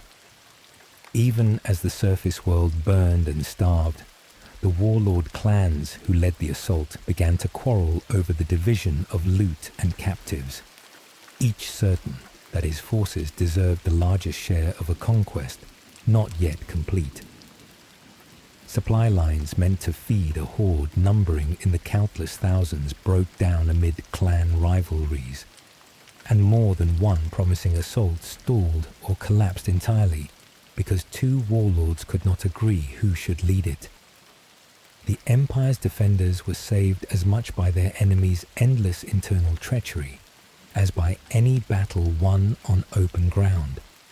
This pattern, a conquest within reach undone by the ratmen's inability to trust or cooperate even in victory, would recur across every great Skaven campaign that followed, a signature failing as consistent as the plagues and machines that make them so feared in the first place. Comes Grínspartin. The war beneath the mountains. Longer than any war against men, the Skaven have waged an age-old struggle against the dwarves, undermining hold after ancient hold in a conflict with no true end. If the war against the Empire was a single terrible chapter, the war against the dwarves has been the whole book, stretching back further than most surface kingdoms can trace their own history. Dwarf holds are dug deep into the roots of mountains, and the ratmen, forever burrowing themselves, have spent age upon age tunneling up beneath them, breaching ancient walls from below and pouring into halls that no surface army could ever have reached. Great holds that stood for millennia against all control and dragon have fallen at last to enemies rising through the very floor. Yet this is not a war the ratmen have won outright. The dwarves are the oldest and most stubborn foes the Skaven have ever faced, a people who remember every tunnel dug and every hold lost across ages of grudge-keeping vengeance. Where men forget their wars within a generation, the dwarves carry the memory of every ratman incursion for centuries, and their counter-tunneling and their engineering have reclaimed as much ground over the long run as the ratmen ever seized. Whole stretches of the Under Empire have been sealed, flooded, or burned out by dwarf retaliation, the burrowers finding that their prey digs back with just as much patience as they do. This grinding back and forth struggle beneath the mountains has become almost a fixture of the world, a war so old and so constant that neither side can quite remember a time before it. Holds fall to the ratmen and are later retaken. Tunnels are dug, discovered, and collapsed. Generations of dwarves are born, grow old, and die still fighting the same buried enemy their grandfathers fought. Of all the Skaven's wars, this is the one that has cost them the most and rewarded them the least, a stalemate carved into the roots of the world that shows no sign of ever ending for good. What makes this particular enmity so bitter is how differently the two sides carry their history A Skaven forgets a betrayal the moment a new opportunity arises. Its whole race living in a perpetual present of scheming and appetite. A dwarf forgets nothing. Every hold lost to the ratmen, every kinsman dragged screaming into the dark, every tunnel breached in the night is recorded, sung, and passed down as a debt owed, a grudge to be settled no matter how many centuries it takes. This mismatch of memory means the ratmen face, in the dwarves, perhaps the one foe in the world patient enough to match their own endless persistence, if not their treachery. The struggle has produced legends on both sides. Dwarf heroes remembered in stone and song for holding a gate against the tide. Ratmen warlords whose names are cursed in dwarf halls centuries after their deeds. Some ancient holds have changed hands so many times across the ages that no one, dwarf or Skaven, could say for certain who first claimed them. And still, the digging continues on both sides. Dwarfs delving new defences even as ratmen gnaw fresh tunnels toward whatever riches or vengeance draws them. An ancient war neither race seems able, or perhaps willing, to let go. The wars they wage on themselves. For all the damage the Skaven have done to other races, no enemy has cost them more dearly than their own kind in wars fought entirely among themselves. Even the plagues and invasions recounted here are dwarfed in the long count of Skaven dead by the wars the ratmen have fought against one another. More than once, a dispute over power within the Under-Empire has erupted into a civil war lasting centuries rather than years, entire regions of the domain falling silent as clan slaughtered clan over a seat on the ruling council or a point of doctrine about their god. One such war sparked when a scheme to spread plague among rival clans as well as enemies above was uncovered, dragged on for the better part of 400 years, killing untold numbers of ratmen, far more than any surface army ever managed in the same span. Even their triumphs against outside enemies have a way of curdling into internal slaughter. A clan that mines a rich vein of warpstone in contested ground may find itself crushed not by the surface races, but by rival Skaven eager to seize the prize for themselves. A campaign that succeeds brilliantly against a common foe often ends with the victors turning their blades on one another before the spoils can even be divided, each warlord certain that he, and not his erstwhile allies, deserves the greater share. The ratmen have masterminded the destruction of ancient and terrible foes, only to squander the advantage in the internal bloodletting that follows almost every Skaven success. Nowhere is this tendency more starkly illustrated than in the ratmen's long and strange entanglement with one of the greatest powers of the dead.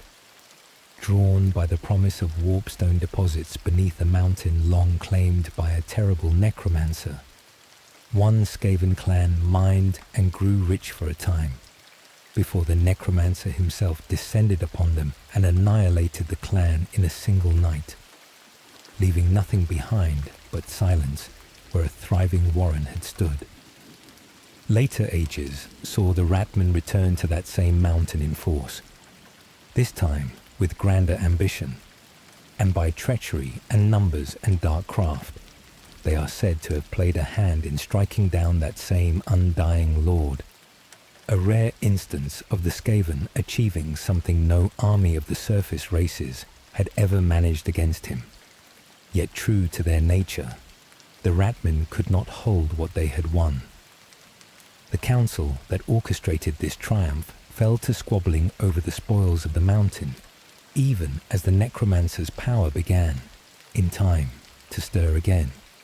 And rather than press their advantage or guard against his return, the clans bickered themselves into indecision and, in time, abandoned the site altogether.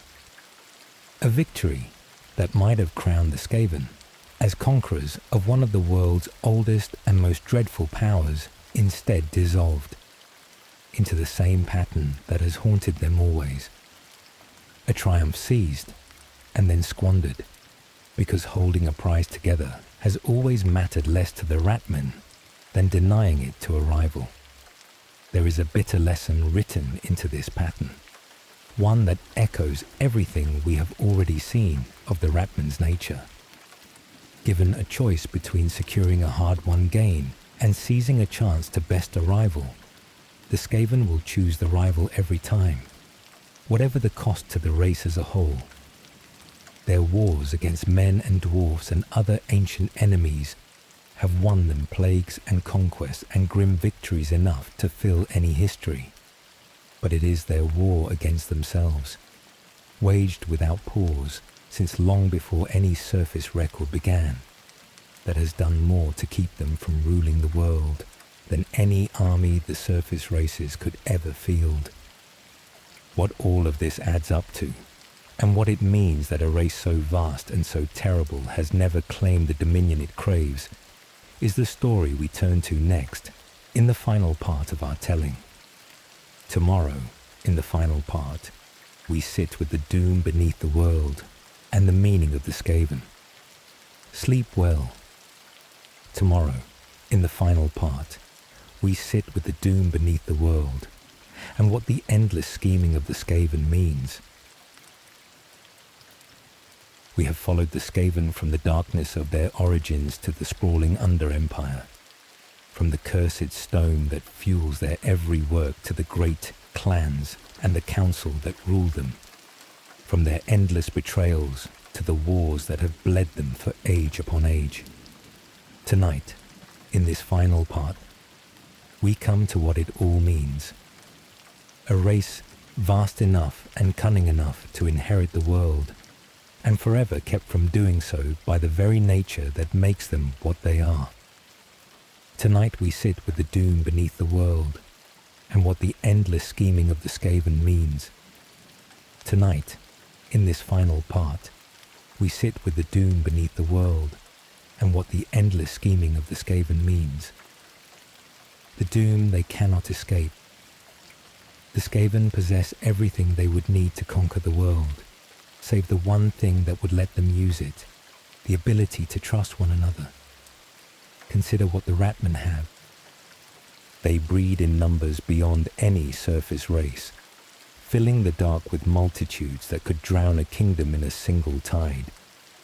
They wield Warpstone, a substance of terrible power that arms them with sorcery and war engines and monstrous creations no other people commands.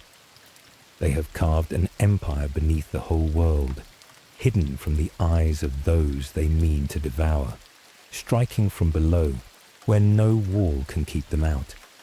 And they are driven by a god who has promised them dominion over all that lives. By every measure of raw capacity, the Skaven ought to have swallowed the surface world many times over. And yet they never have. Every great host the ratmen have raised, every campaign that might have broken a surface kingdom for good, has come apart from within before it could finish what it began. A warlord poised for triumph is knifed by his own lieutenant. An alliance of clans dissolves into civil slaughter the moment a shared enemy falls. A council that ought to be planning the next conquest spends its years instead plotting the murder of its own members. Whatever the Skaven build, they cannot help but tear it down again, undone by the restless ambition of their own kind rather than by the strength of any enemy. This is the doom that hangs over the whole race, a curse woven into their nature rather than laid upon them by any outside foe. No army of men or dwarfs has ever needed to destroy the Skaven, for the Skaven are forever destroying themselves. Their teeming numbers, their dark cunning, their God-given promise of dominion, all of it is undone by a single flaw that no amount of Warpstone can cure. Not one of them can be trusted by any other. And so the race that might have ruled the world instead gnaws forever at its own foundations, a doom entirely of its own making. Scholars among the surface races who have studied the ratmen usually at great personal risk, have noted the same pattern again and again. The closer the Skaven come to a decisive victory, the more certain it becomes that they will squander it. A siege that has breached the walls of a great city will stall for days while rival commanders argue over who should claim the honor of the final assault, giving the defenders time to rally. A weapon capable of turning the tide of an entire war will be sabotaged by its own inventor's rivals, rather than let another clan share the glory of its use. Time and again, the moment of triumph becomes instead the moment the whole enterprise unravels, as though victory itself were only the signal for the real war, the war against one another, to begin in earnest. There have been a handful of occasions, scattered across the long history of the ratmen, when this pattern very nearly failed to hold.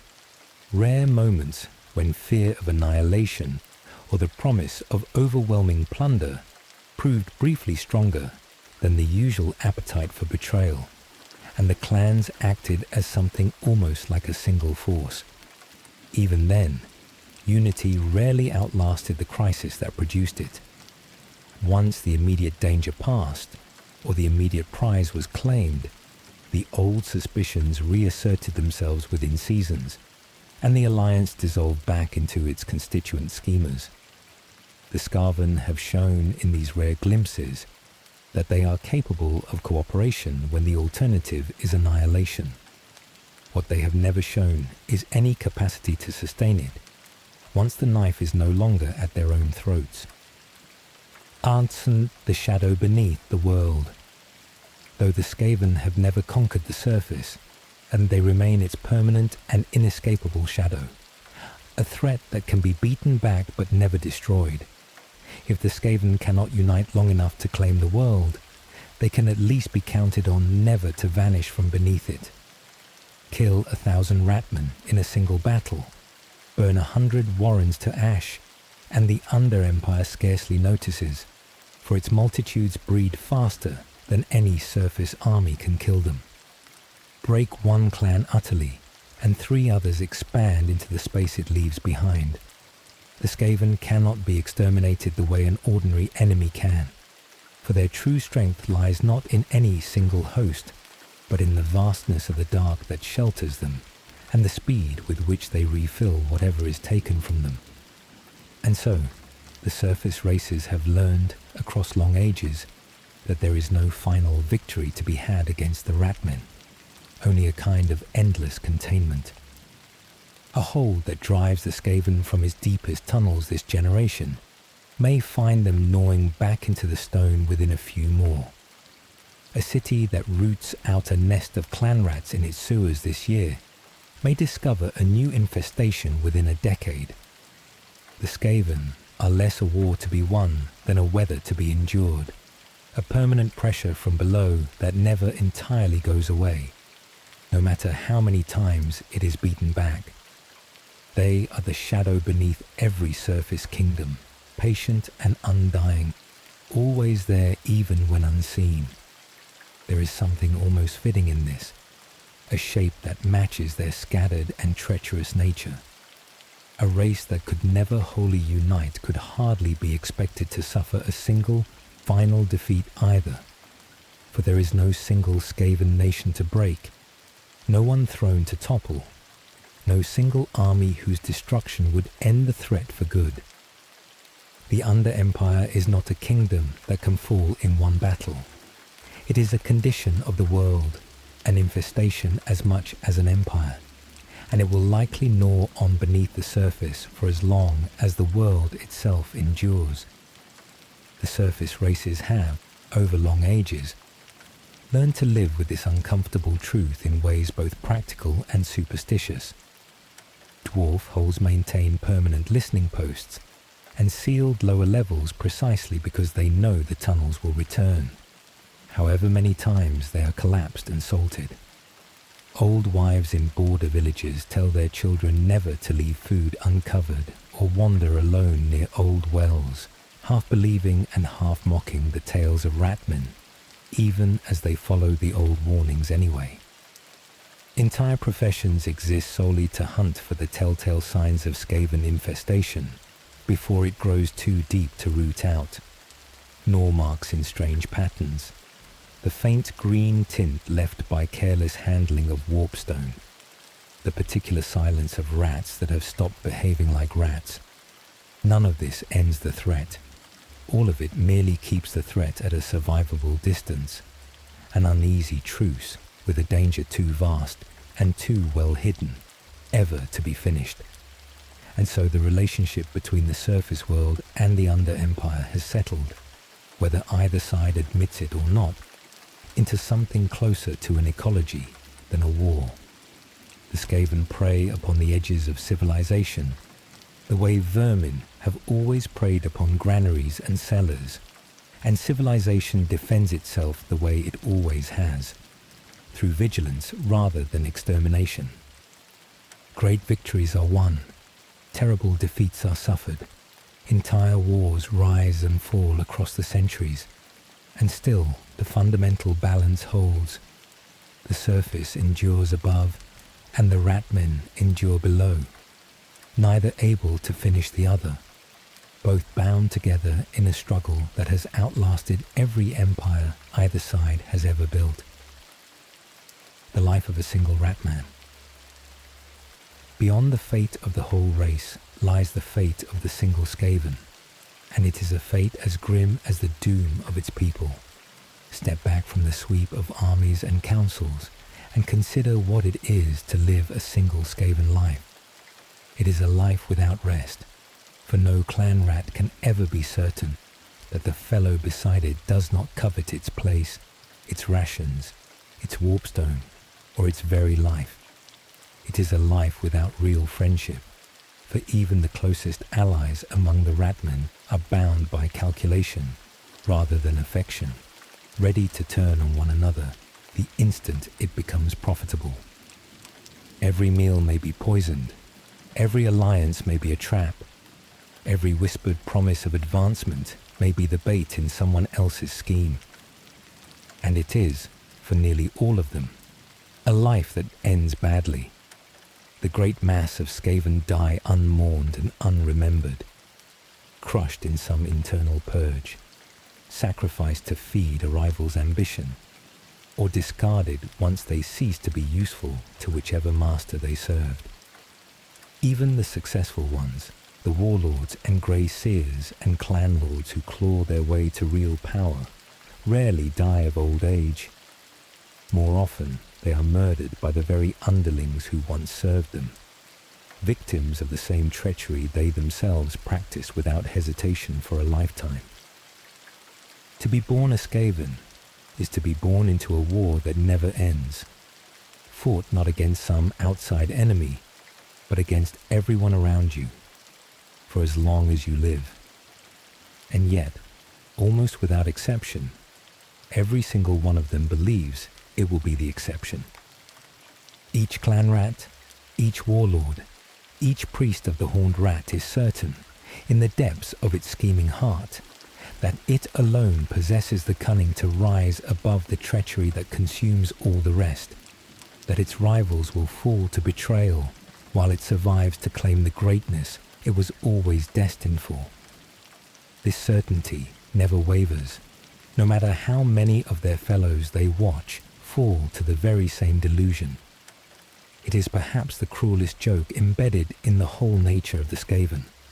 A race of countless individuals, each convinced it is uniquely fated to escape a trap that has closed on every single one of its kind before.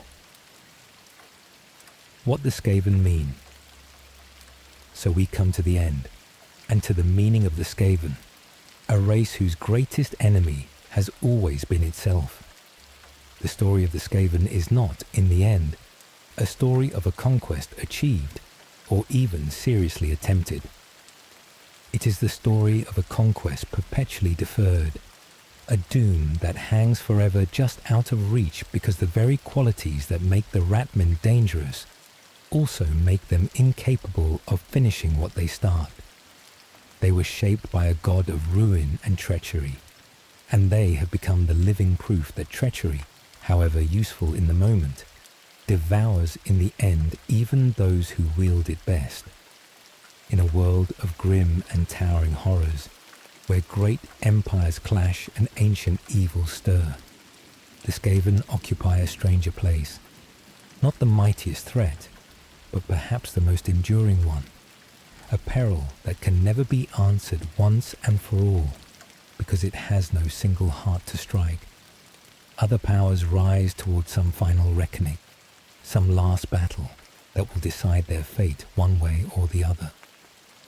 The Skaven go on persisting, gnawing at the foundations of the world beneath the notice of history, too divided to conquer, too numerous to eliminate, forever promising themselves a triumph that their own nature will not permit them to seize. And there is a grim lesson folded into their long failure, one that reaches beyond the tunnels of the Under-Empire.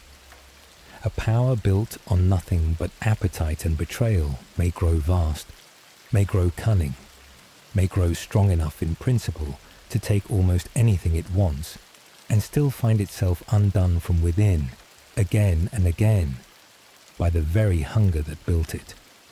The Skaven had every gift required for dominion, except the one that might have let them use the rest. The simple capacity to trust one another for longer than it served their own ambition. In its absence, all their number and all their cunning and all their cursed green stone have bought them nothing but an eternity beneath the world, gnawing forever at a prize they can never quite bring themselves to share.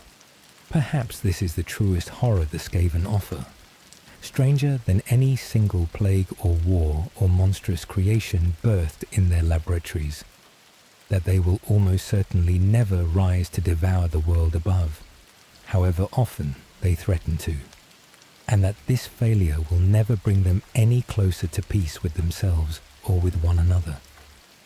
There is no ending waiting for the Skaven, no final battle that will settle their fate, no age in which they at last learn to trust and at last claim what their God promised them.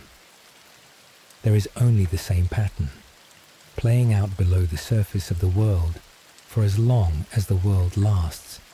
Ambition, betrayal, ruin, and a new generation of ratmen certain, as every generation before it was certain, that this time will be different. It never has been yet. This has been the story of the Skaven, the ratmen of the Under-Empire.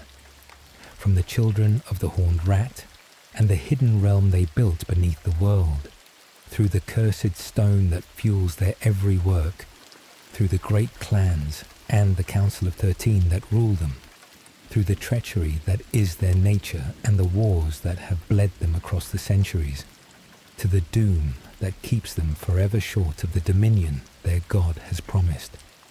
They remain below us even now, uncounted and unresting, plotting a conquest they will, in all likelihood, never manage to complete. Told slowly, for the quiet between waking and whatever waits in the dark. Good night, my friend.